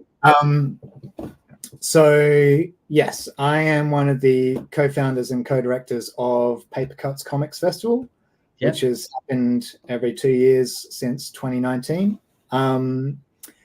And the other co-director is my partner, Gina Chatterton. And we also have other people involved. Jana Hoffman helped a lot last year with the graphic design. Jessica Zeng helps a lot with the marketing. And I shouldn't have started naming other people because I will forget people. We've had a lot of people involved at varying capacities, and some volunteers as well. So yeah, I'm speaking only for myself here. I just don't want to make it appear that I'm taking all the glory or anything like that. But yeah, so to answer your question of where the idea came from, for once, I have a very clear answer to that, or at least it's factually clear. I may not deliver it clearly. But yeah, Gina and I we had an extended holiday in the UK and Europe in 2018. And so we were traveling for about 2 months, I think. And basically, it was practically the only holiday that we've had, and I don't think we've had a holiday since then. So we went ham. We were like, yeah, let's do it. We're gonna make we're gonna cut thick. Yeah. Yeah, we're gonna visit every bookstore. Yeah. And so it just happened that once we'd sort of organized when we could travel in amongst our other schedule and stuff, and where we could go to, then we started looking at what comics events are happening. And it turned out we were going to be near Leeds when Thought Bubble Festival was happening. And so we bought our tickets and counted down the days, and then we got there, and it was like well, like that's like 6 years ago now, but from memory it was a 3-day festival. Yep. And it was amazing. Like it was the kind of festival that we as comic book makers and readers and fans wanted to see. Like it wasn't a pop culture festival masquerading as a comics festival, you know. Like I no shade on that those events have their place, but and everyone should feel free to indulge in their fandoms and their interests and whatever, you know. But like their Venn diagram of what they offer and what I want is generally over quite a small overlap if my hands are in circles. Whereas then like Thought Bubble and my interest was like it was a complete single circle. There's like 300 stall holders, like big spaces, like a big at least 2 marquees in another building. Or was it 3 marquees? Like, and comics makers, like not just from the UK, there were people from the US there. We found somebody from Australia who I'd never heard of, and like not in an offensive way. It's just like somebody like heard us talking. It's like, wait, are you from Australia? So am I. And I was like, sick, very good. Anyway, and yeah, so everyone's comics makers. They're not just selling prints. They're not just selling, I don't know, knitted caps or whatever. Like it's not merch. It's comics.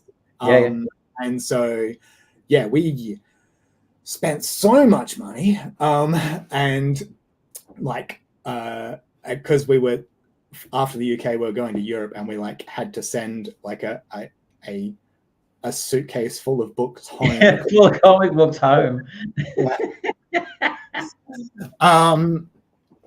Anyway, but yeah, so then like, you know, we had a great time. Gina has there's a Leeds-based comics maker and artist generally called Christina Baczynski, who Gina's been a big fan of for a long time, and like had kind of struck up a little bit of an internet correspondence. And so like when we knew we were going to Leeds, Gina reached out to her and was like, hey, can we maybe get a coffee or something? And then like I hung out with her, and she showed us Leeds, and like their I forget what the name of it is, but like a subscription-based library where it's not like you have to pay a membership to be a part of this library, but it's in like this really old building, and it's just beautiful.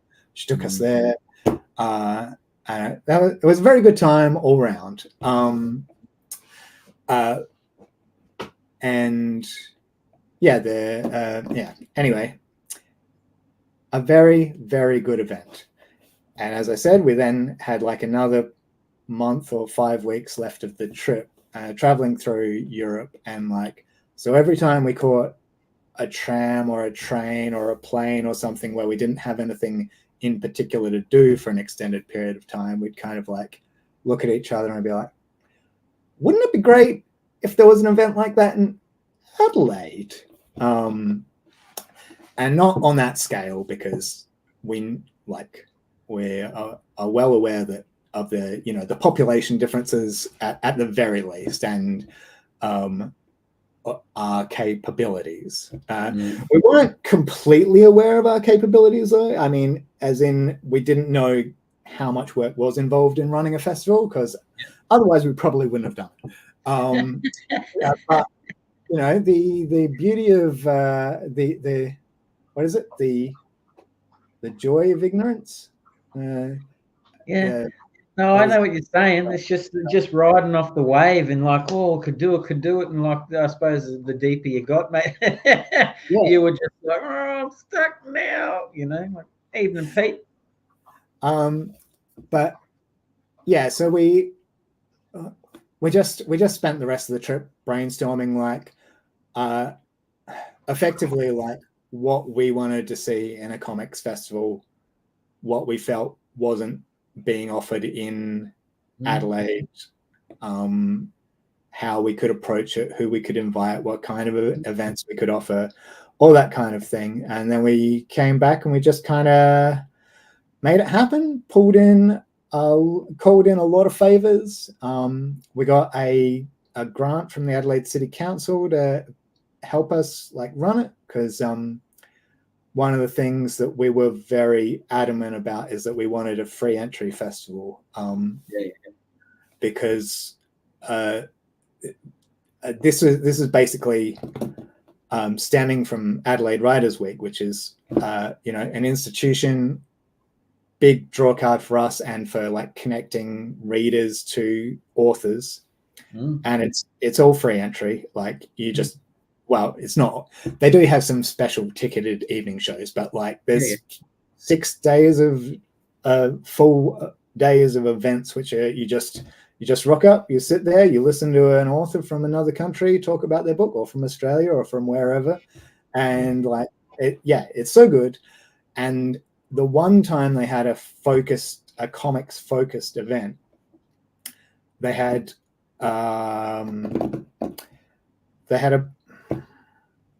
damn it, who's the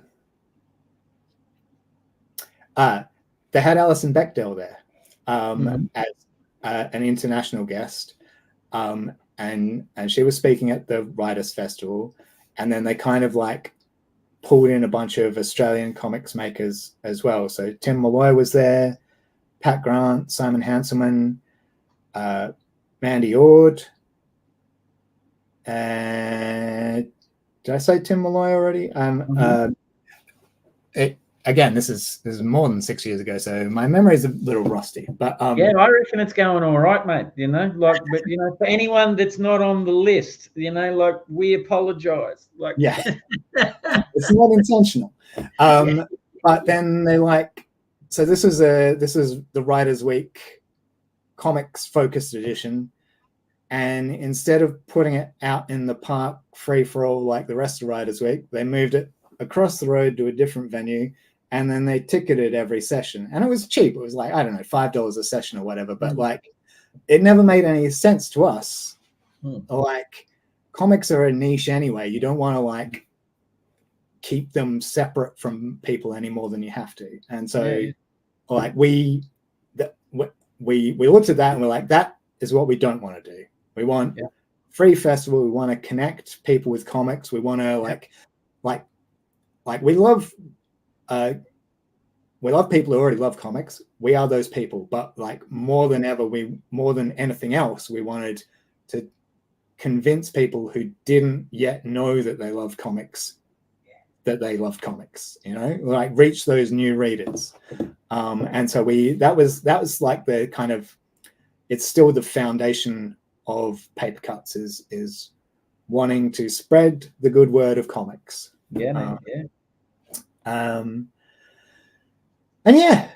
So 2019 went really well.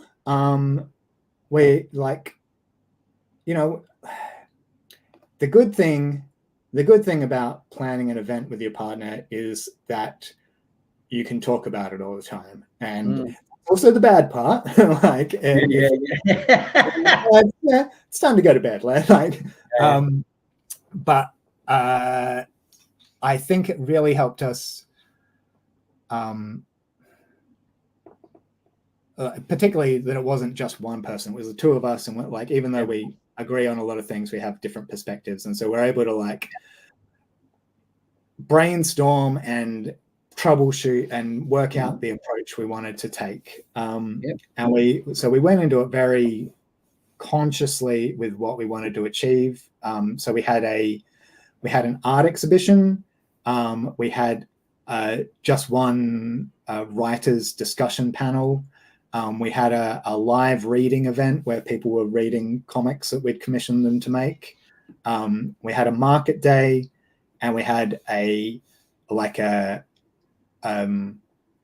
drawing evening where we encouraged people to come along and draw comics in a group.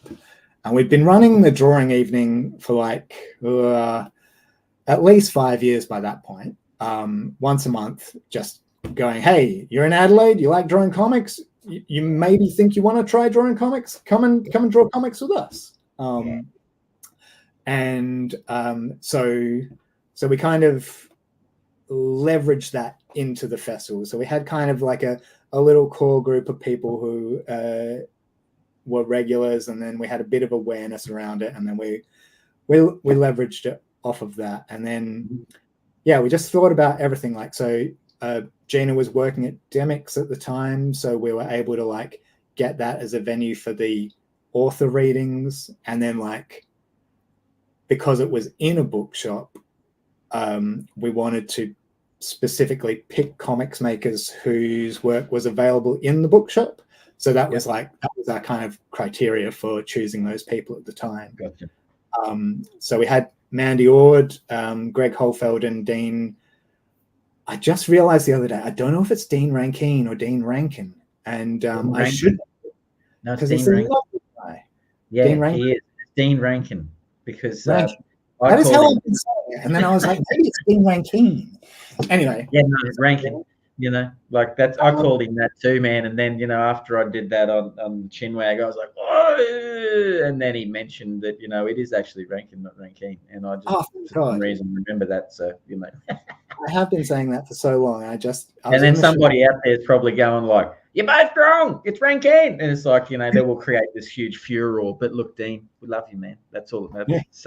Yeah. So, anyway, yes. Great night for a Chinwag, KJB. Good evening, fellas. Hello, KJB. Sorry, bud. No, that's all right. Cut you off with my randomness. Sorry, I didn't catch that. I cut you off with my randomness. Oh, that's okay. I cut myself off. Like, Yeah. I'm surprised I've managed to maintain. Oh well, maybe it's a little bit too arrogant to say I've maintained a coherent train of thought. I think you've maintained a wonderful train of thought, mate. So, you know, like, we've got to finish this story here about the festival. We veered off on the pronunciation of Rankin. Yes. Yeah.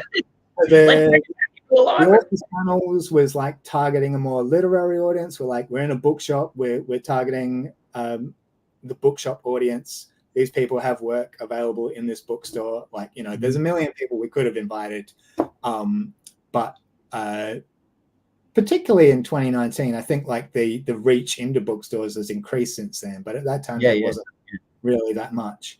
And then with the art exhibition, we wanted to target more of like the art exhibition going crowd. You know, people who come to an opening night and have a little glass of wine and look at some art on the walls.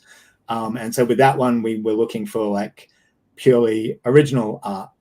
So we contacted a few people who were like, oh, I only work digitally. And we're like, oh, that's great, but we need original art for this exhibition. And then talking pictures. So that idea kind of like we had, Gina and I had done a live comics reading years previously as part of Emerging Writers Festival. But the model we were looking at was more the one that Finn McCabe and Gabe Clark do for Read to Me in Sydney. Except we then, everything we took, we kind of took and then like put our own spin on it. Like, so Read to Me is very open in what people want to read, whereas we like commissioned people to create work on a specific theme. So there was a bit more of a kind of structure for it. And we managed to get a lecture theatre at Adelaide Uni for that through Dr. Aaron Humphrey, who's a good friend and also a lecturer. I don't know what his job title is, but he works at the uni. Is he a professor? I don't know. Man, this story's falling apart. You'll get a sternly written email tomorrow, mate, about the identity of your secret benefactor. And then the market day we had at the North Adelaide Community Centre, because it was a community event. It's a community centre. It's free hire. Yeah, I don't think we paid for it because of what we were offering. Like if we were charging people to come or charging people to have tables, then we would have had to pay a higher fee. But by keeping it more accessible, we made it easier for ourselves. But yeah, like the venue only had a few tables. Like but Gina's parents had some folding tables, and then uncles had folding tables. We're like going around, like arriving there with cars stacked with folding tables and like wheeling them out and unfolding them. Just doing everything, doing everything ourselves. And where Gina's parents helped a great deal, as did a lot of other people as well. But yeah, it was great. It went really well. It was very exciting. And we told ourselves that if it went well, right, maybe even we thought if it didn't go well. Initially, we were like, we'll do this for 3 years and then we'll see how it's going and assess. So we were going to do it every year. And then so we applied for more funding for the next one. Yep. And we got more funding. But then I don't know if you remember 2020, but there were incidents. There were restrictions. Yes, yes, I remember those incidents. Yes. Yeah. So as it turned out, we could not do the festival again in 2020, but we were able to keep the grant funding that we'd received. Yeah. And so we did it again in 2021, and then we were like, yeah, actually doing it every 2 years is a lot better than doing it every year. What were we thinking? That's stupid. And 2021 was fine.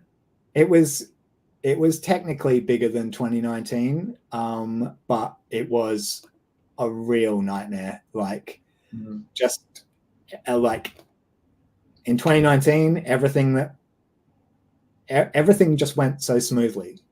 It was just a dream. And then in 2021, everything that could go wrong went wrong. Like not just COVID stuff. Like we couldn't use the same venue for the market hall because the COVID capacity was like 40 people and we had 40 stall holders. So we're like, we need to get punters in here somehow.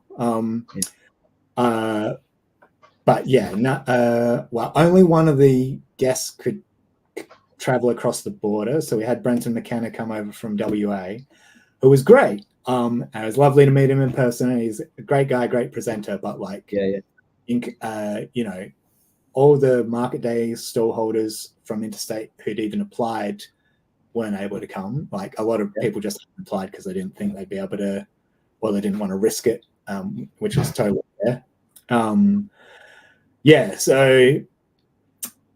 But yeah, it wasn't just that. It was like bookings getting lost for venues or like getting threatened to get cancelled at the last minute, and just 1,000,001 little problems that occupied my every waking and should have been sleeping moment for far too long. Yeah. So after that, we sat down and had a little chat. And we're like, what are the pros and cons? Are we going to do it again? And we decided we weren't going to do it again.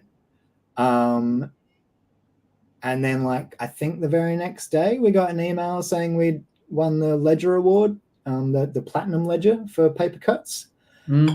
And you're like, just when we thought we were out, they pulled us back in. And we're I guess people want it to happen again. And so, yeah, that's all it took. We decided to do it again in 2023. And I'm glad we did, because I think it was no question about it. It was the best one by far. It was great to be able to get interstate events again, interstate visitors again. No restrictions on capacity and stuff. We got away, like we had the market day at the Adelaide Town Hall, which is a beautiful venue and really suitable for what we wanted to do. And we were able to offer so much more, like because of the town hall being a venue, we could have a quiet room for like specifically for neurodivergent people, but also for just anyone who is like feeling overwhelmed by it, because we had 100 stall holders, so like more than nearly 3 times as many as the first year, and it was big. And then for the author panels, so in 2021 we had a similar format to 2019. We didn't have it at Dimmicks again, but we had 4 guests instead of 3, but it was still just the one panel. And both those years it was held in the evening, and those panels were really great. They were like so interesting and informative, and everyone who was there like had such great feedback on it. But it was like we didn't feel like they'd attracted the number of people that they deserved. And so in 2023 we're like, oh look, our original inspiration was Adelaide Writers Week, and they're always during the day, so maybe we should have it during the day. And so we had the panels at the city library, and instead of having just one panel, we had 4, so we could cover, instead of just being like, oh, you all make comics, let's talk about that, we could make them more themed panels. So it was like focusing on the specifics of like less broad ranging questions, more nuts and bolts stuff, which I think, you know, the more specific something is, the more interesting it is in general. I don't know. There's probably a number of exceptions to that. But yeah,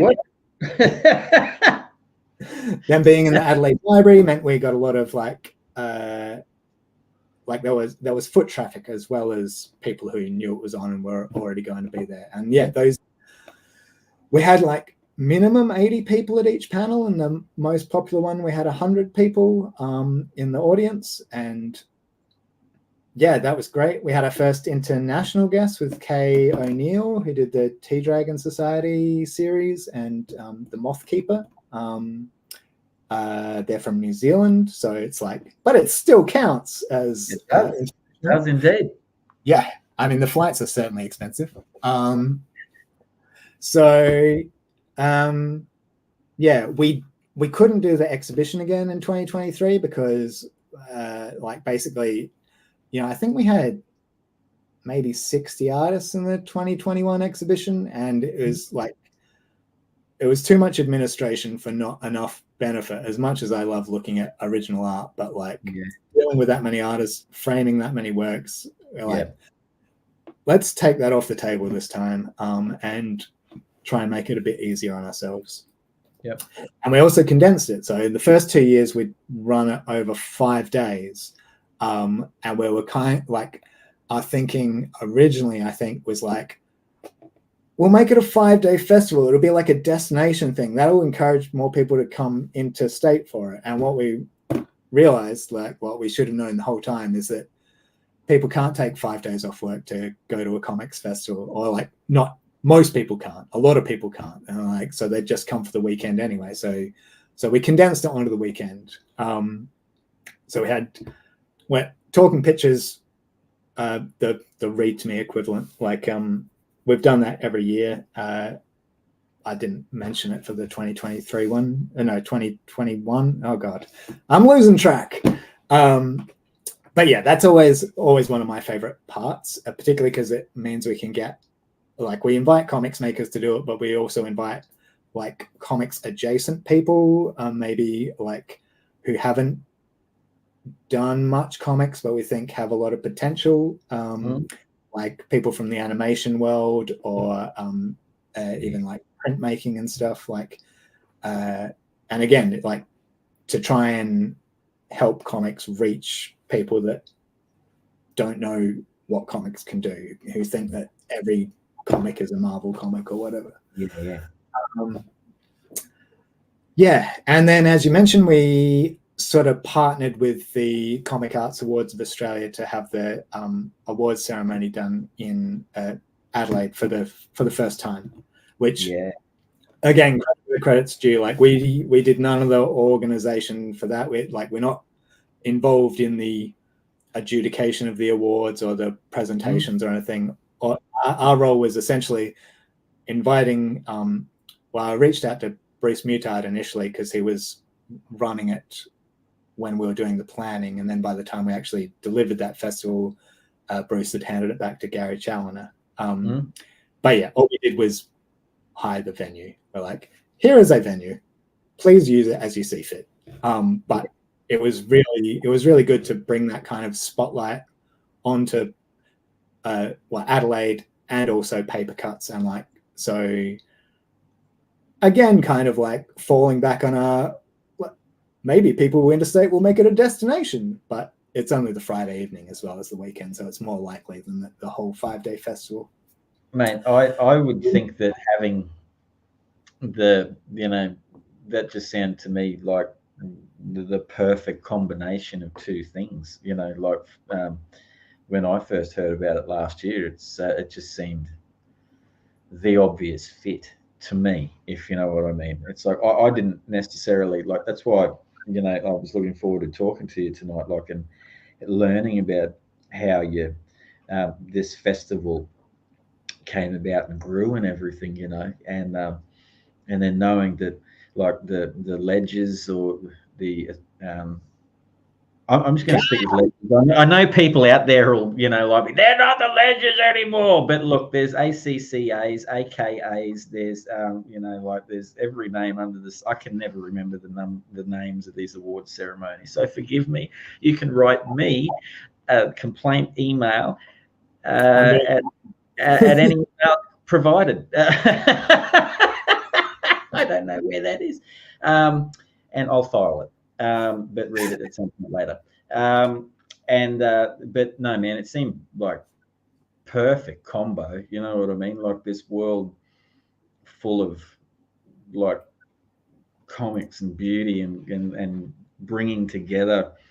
Essentially, I mean, like, obviously your brain was thinking along these lines. It's like animation's not that dissimilar to what's happening in comic books and their screenplay, like, and storyboarding and all that. And it's all in motion and sync to a certain extent. There's only a few degrees of separation, like between like the ideas and stuff. And then you're involving the public. You've got this thing happening, you know what I mean? Like, we're getting people to come in and draw, and like inviting people in that may have an interest in it and stuff like that, like. And then you got, because I know quite a few people, man, like, that I recognised in the photos that I saw last year, like, that definitely travelled interstate to, like, be there and attend the awards and stuff like that, like. So I don't know, man. Like, I mean, obviously I'm not on the committee, you know what I mean? I'm, again, looking at it from an outsider looking in, but from all accounts and purposes, from what I saw and the feedback I've read and the feedback from the people that have attended that I talked to and stuff like that, it seems to be super successful, like shindig. Look, the other thing is too, Owen, like, there's been other guests that have been on the show before too, and look, there's two things that I want to say to you that I applaud, man, is for you and your partner and the people that helped and the guests and the volunteers. So the overall scheme of things is the concept becoming like a reality and being manifested. But the other thing is to overall service to the community, man, and the comic book community of Australia. Because one of the things, and this isn't just it's not my opinion, it's just that after talking to so many people, man, like doing Chinwags, I mean, like, if anyone out there that is involved in these other conventions and stuff in the pop culture convention, they can go back and see if other people have an opinion on this. But a lot of people that are in Artist Alley and trying to sell their wares and like that sort of thing, you know what I mean, like like a nailed like $400 for a small table for a day, you know what I mean, to go to these venues and stuff. And as an independent comic book creator, like etc., like, that's quite a lot of money and really does dishearten a lot of people, that some people aren't lucky enough to make a huge amount of money out of it. Some people do it for love. Some people do it for pure passion, compulsion, like, we've spoken about, and they can't shake it. And some people do it for mental health. Some people do it for a whole range of things, like, it seems an incredible amount of money for someone to go there and potentially walk away with nothing. You know what I mean?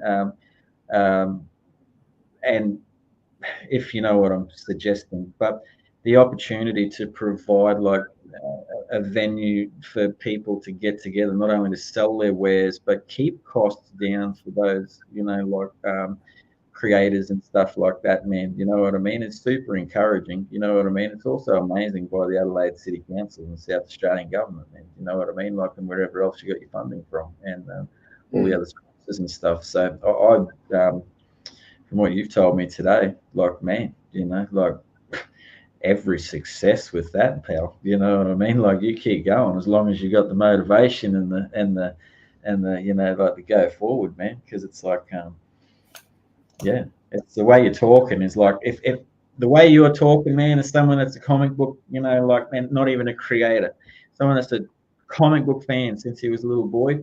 If I was going to have the year, there's all the festivals, the comic places that I could go to, that sort of thing. That's where I'd be going, mate. You know what I mean? Like, there's everything you can do. Sit down, listen to authors, sit down, listen to writers. You can draw with people, meet other people, you can talk, like all that sort of stuff. Sounds like you're adapting to things too, mate. So it's that's really cool, man. Like, and yeah, I think that's fantastic.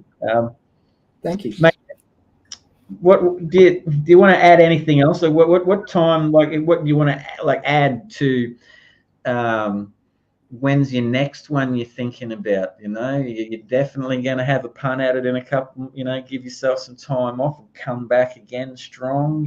Like, and see if you can improve on where you left the last time. Like, what's your thoughts with it moving forward? Yeah. Well, Gina and I sat down a couple of months ago now, and we did our like annual check-in of like, let's go out to a cafe and talk all the pros and cons. And yeah, so we have decided we are trying to do it again. Fantastic. But yeah, I mean, like, just to, I guess, put it in the context, like, of what you're talking about with those bigger events with the bigger table fees. Like, they're businesses. They have to, and those venues are not cheap, and they got to cover their costs. We are not a business, and we are very fortunate to have received the grant funding that we did.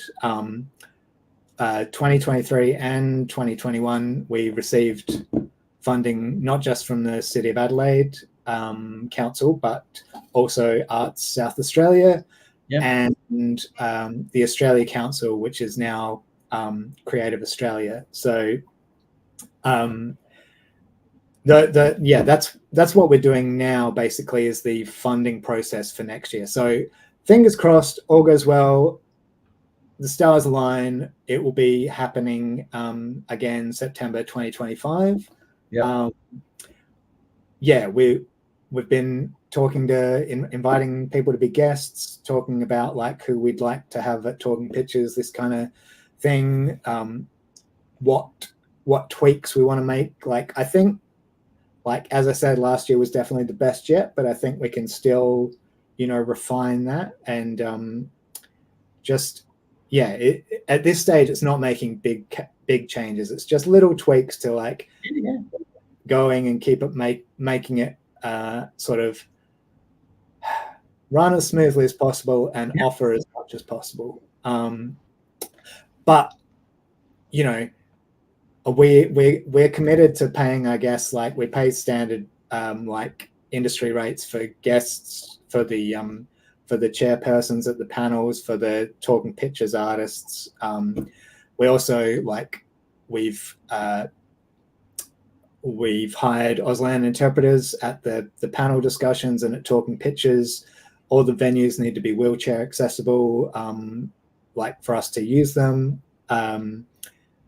And there's a whole lot of things there that cost a lot of money. And especially given that we're committed to having it be a free entry festival, we need the funding for it to go ahead. So we're putting those things together at the moment. I very much hope we'll be successful, but like once the applications are lodged, it's out of our hands. It's like either we get the money or it doesn't happen. Yep.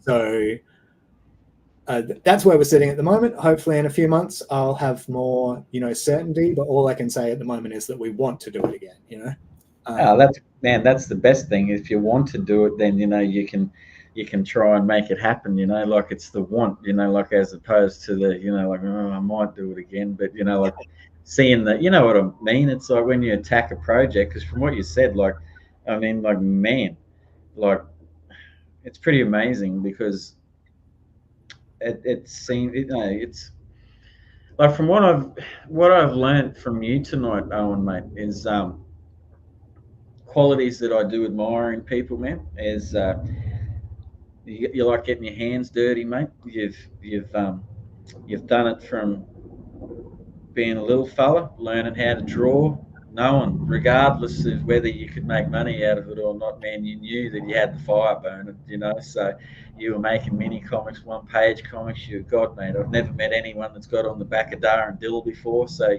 like, that's a big tick in itself for you, man. Amazing. And then, like, you've been publishing comic books, like, you've been doing things your way. You're not only just doing, like, later years, you're not only just doing, like, the festival, Papercuts, but you're also traveling around and supporting the other festivals. And as you said before, they are in big venues, they are businesses, and they need to make money in order to, like, do what they do. And what they do is good for everyone. So by no means take any of my suggestions or statements as, like, in the negative. It's just, I'm purely talking, like, and that's what it is. I mean, it's a fact that those table costs can be prohibitive for smaller independent artists. But like my attitude is that I'll do something the way I want to do it. Yep. And if you're doing something, you do it the way you want to do it. Like, yeah, man. I'm not going to waltz over and go, well, you're doing all this work, but let me tell you the way you should be doing it. Yep. No, mate. I'm with you. I learned a long time ago, man. Like, I got told by a man much wiser than me. Two men actually said at a similar time, very similar. To paraphrase, learn your lane and stick to it. So it's like, I just sort of, this is where I'm going, that's my path, and I certainly don't ever want to encroach on anyone else's path, like, because it's not my place to. Just simply stating again, talk to so many people. These are just some subjects that come up, like they're on Facebook, or the concerns. It's an everyday thing, but it's, valid. But I see the beauty of all of it, and as long as it all flows together and provides a space for people to promote their creativity and entertain themselves in a world of pop culture and comic books, which we all love, then, man, all the love to everyone. But, man, like, you're not only that, but, you're community minded in South Australia. You're a big part in, like, putting together these, local boy, never wanted to move, like, you're seeing local talent, man. You decided you want to put like 24-hour Cynic together. Like, then you realized you wanted to amplify the South Australian comic book community and artistic community. You got Amplified Press come up. You've taken on, like, some great local, unique comic book creators in South Australia, which seems to be developing its own flavour and its own centric of people. You've got yourself with Adam Gillespie, like, in the, like, an award last year for his lovely work in Koi, which people should check out. You're doing the Papercuts Festival purely because you and your partner just absolutely loved comic books and what it can provide. The medium itself across all fields. The most beautiful thing about that, dude, is that comic books are, to me, the most perfect creative medium. The beauty of art and words and any format that you wish, the stretch, like, it's only the limit of your imagination what you can put on paper and how you articulate, put yourself across, create, envision the world as you see it in the person's own unique way. And comics are a beautiful thing. And man, wow, and you're humble, dude. And I like that. That's an awesome quality to have. And for meeting you tonight, dude, I'd have to say that all the people that have spoken to me about you are very much on point. And man, Owen, as we wind down our show, I'm going to ask you one thing, dude. And it's like before, we allow everything to come to a halt tonight after this very lovely talk. What would Big Owen say to Little Owen if he met Little Owen at Papercuts?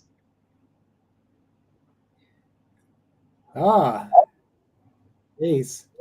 Now the kids don't talk to me. They talk to Gina. Like, she's good with kids. What would Little Owen say to Gina? Yeah. Nah, Little Owen was a jerk, man. I hope that I'm a better person now than I was then. I would have probably I would have been terrified. I would have probably freaked out, and I would have set my face to like, this is a comic. Bye. Yeah, I met Terry Pratchett when I was a youth, and this is how I know how I would behave, because I froze up and had recurring nightmares about how badly it went for the next 10 years. The old post-trauma, mate. So yeah. I'm all good with it now. But yeah, I don't know, man. I was not prepared for that question. I don't have a good answer, I'm afraid. What a terrible way to wrap up. Well, may I have the privilege of, if you don't mind, mate. I've met you for about 2.5 hours now, and I see a dude that, again, has done it all through hard yards. Sees something, gets an idea in his head, wonders how it's going to be, doesn't just do it on his own, but also realizes there's a community of people that helps him and helps those people get ahead. Community is a beautiful thing, man. And, sometimes you're fearful, sometimes you're not, and sometimes you've got to conquer those fears to try and get things done. And Owen Heitman, I would suggest, mate, that you get things done. And I think that's an awesome quality. So, I certainly hope that nothing stops you, mate, from getting your comic books out, Amplified Press going. And I certainly hope nothing gets in the way of Papercuts next year, and it continues to grow and grow. Owen, mate, where can people find your stuff, mate?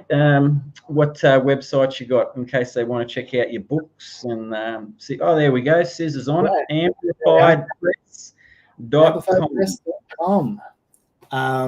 And there's also an Amplified Press page on Instagram. This is how good I am at social media. I don't know what the terms are. It's at Amplified Press. That's on Instagram. I post there occasionally, usually to say, hey, I'm going to an event. Come and see me. I don't care for social media much. I know that's not an original thought or statement, but I'm also pretty bad at it. So yeah, but I'll be around. Amplified Press Comics. They're in. You can find them in Sydney in King's Comics as of this month, and they're in All Star Comics. They've been supporting me for a long time. They're in All Star Comics in Melbourne. They're in Greenlight Comics in Adelaide. And on the website has a shop as well. Anyway, that's I'm not good at sales pitches. That's okay, mate. You did it. They can all find you. Now, the other thing you got to remember is too, where are you this weekend, Owen? Where are you this weekend, Owen? This weekend, I will be in Bendigo at Bendicon. And I've never been, I've never stayed in Bendigo before. I think I've been through it. But yeah. That's on Sunday. It's happening on Sunday. I think it's at Red Arena, some kind of arena that maybe has red in the name. I really kind of arrive at the town and then look at the map and be like, oh yeah, that's what it's called, and that's how I'm going to get there. Yeah, well, you got to take one thing at a time, don't you? As long as you get to the town first, then you can worry about the location next, mate. You know, like it's just one step at a time. Yeah, okay. Later in the year, October 12th, I'll be in Hobart for the Small Press Scene Fair, and I want to say November 23rd at Emerald Hill Comics Festival in Melbourne. Yeah. And I'll hopefully in Sydney again at Scamp, whenever that is. There's Sydney Comic Arts Marketplace. Yeah. See that starting to get advertised, yeah. Maybe some other places. Who knows? It's been a busy year. Yeah. Man, it's good. It's good. You're a busy man. So as long as the busy's keeping up, then that keeps you out of mischief, mate. And it keeps you on the comic trail, man. Keeps you busy. So, you know, but it won't give you much time to read too many of your books you got piling up. You might just have to stick to those little Puffin and Penguin books, mate, to stick in that pocket there. You know, that might be all you get a chance to read, you know. So those are my travel books. Yeah. For sure. But yeah. Fingers crossed. At some point soon, I got to put aside like a year to catch up on my reading. I'll be like, yes. yeah. I don't think you'll be able to stop for a year. So it's quite frankly, neither do I. Yeah. No. You're full of the wonder stuff, mate. You just got to keep going. You're stuck in the world now, so you just got to power on, brother. Owen, mate. Stick around just after the credits roll because we'll have a debrief and touch base with you and, you know, just have a quick chat. And, mate, thank you so much for coming on Chinwag. It is lovely to have met you tonight, man. You know, I have heard a lot about you, and thank you for joining the Chinwag family. I am very humbled and most gracious of you that you could come on the show, man. It means a lot, and I'm glad to, you know, like have met you. So I wish you every success in all of your endeavors, and continue the good work, man, for the Australian comic book scene. Marty WLS, thanks Owen, thanks Leigh, thank you Marty for watching. Thank you all the viewers for always watching Chinwag. Thank you for Sis and Comex and all the community.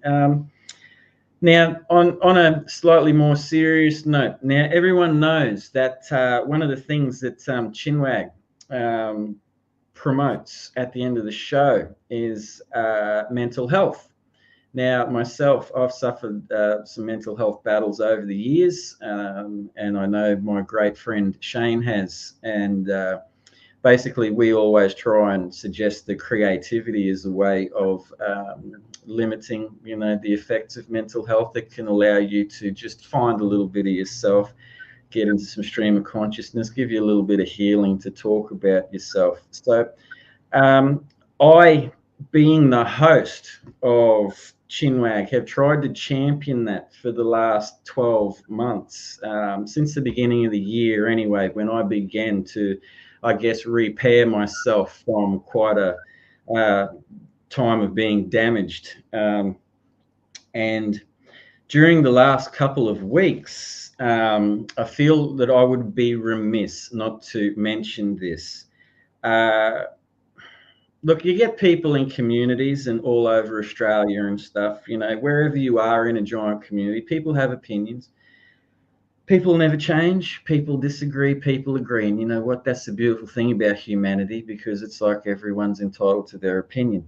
And I firmly believe that everyone should be themselves. There are some things that have come to my ears of late in this community that I think I just need to make mention, really. Everyone can have an opinion. Everyone is entitled to be a critic. Everyone is entitled to be an encourager. The one thing I don't think is necessary is attacking people's mental health as a use to allow your actions to have some sort of justification. I think it's a pretty low blow for the people that are doing it and have done it. Stop. Show some grace for your fellow brothers and sisters who are struggling with things like that, because they don't need that. No place for it in the community. Grow up. If anyone has any issues with what I've just said there, you do feel free to contact me, because I'm not cool with that. I don't like bullying. And I really don't like saying stuff like this at the end of Chinwag, because after such a wonderful conversation tonight, it should be about joyous, uplifting topics, not having to talk about what I've just had to talk about. So please take care with words, because words don't heal, bruises do, and words stick around in people and can affect them for a very long time. So be careful what you say. Look after your brothers and your sisters. Thank you very much for the people who always watch Chinwag. Don't forget to like and subscribe and share everywhere you can. Comics on YouTube, Facebook, Instagram. Owen Heitman, sir, thank you very much for the time tonight. Much success. Everyone, community is unity, and Chinwag is and always will be made with love. See you next week. Good night.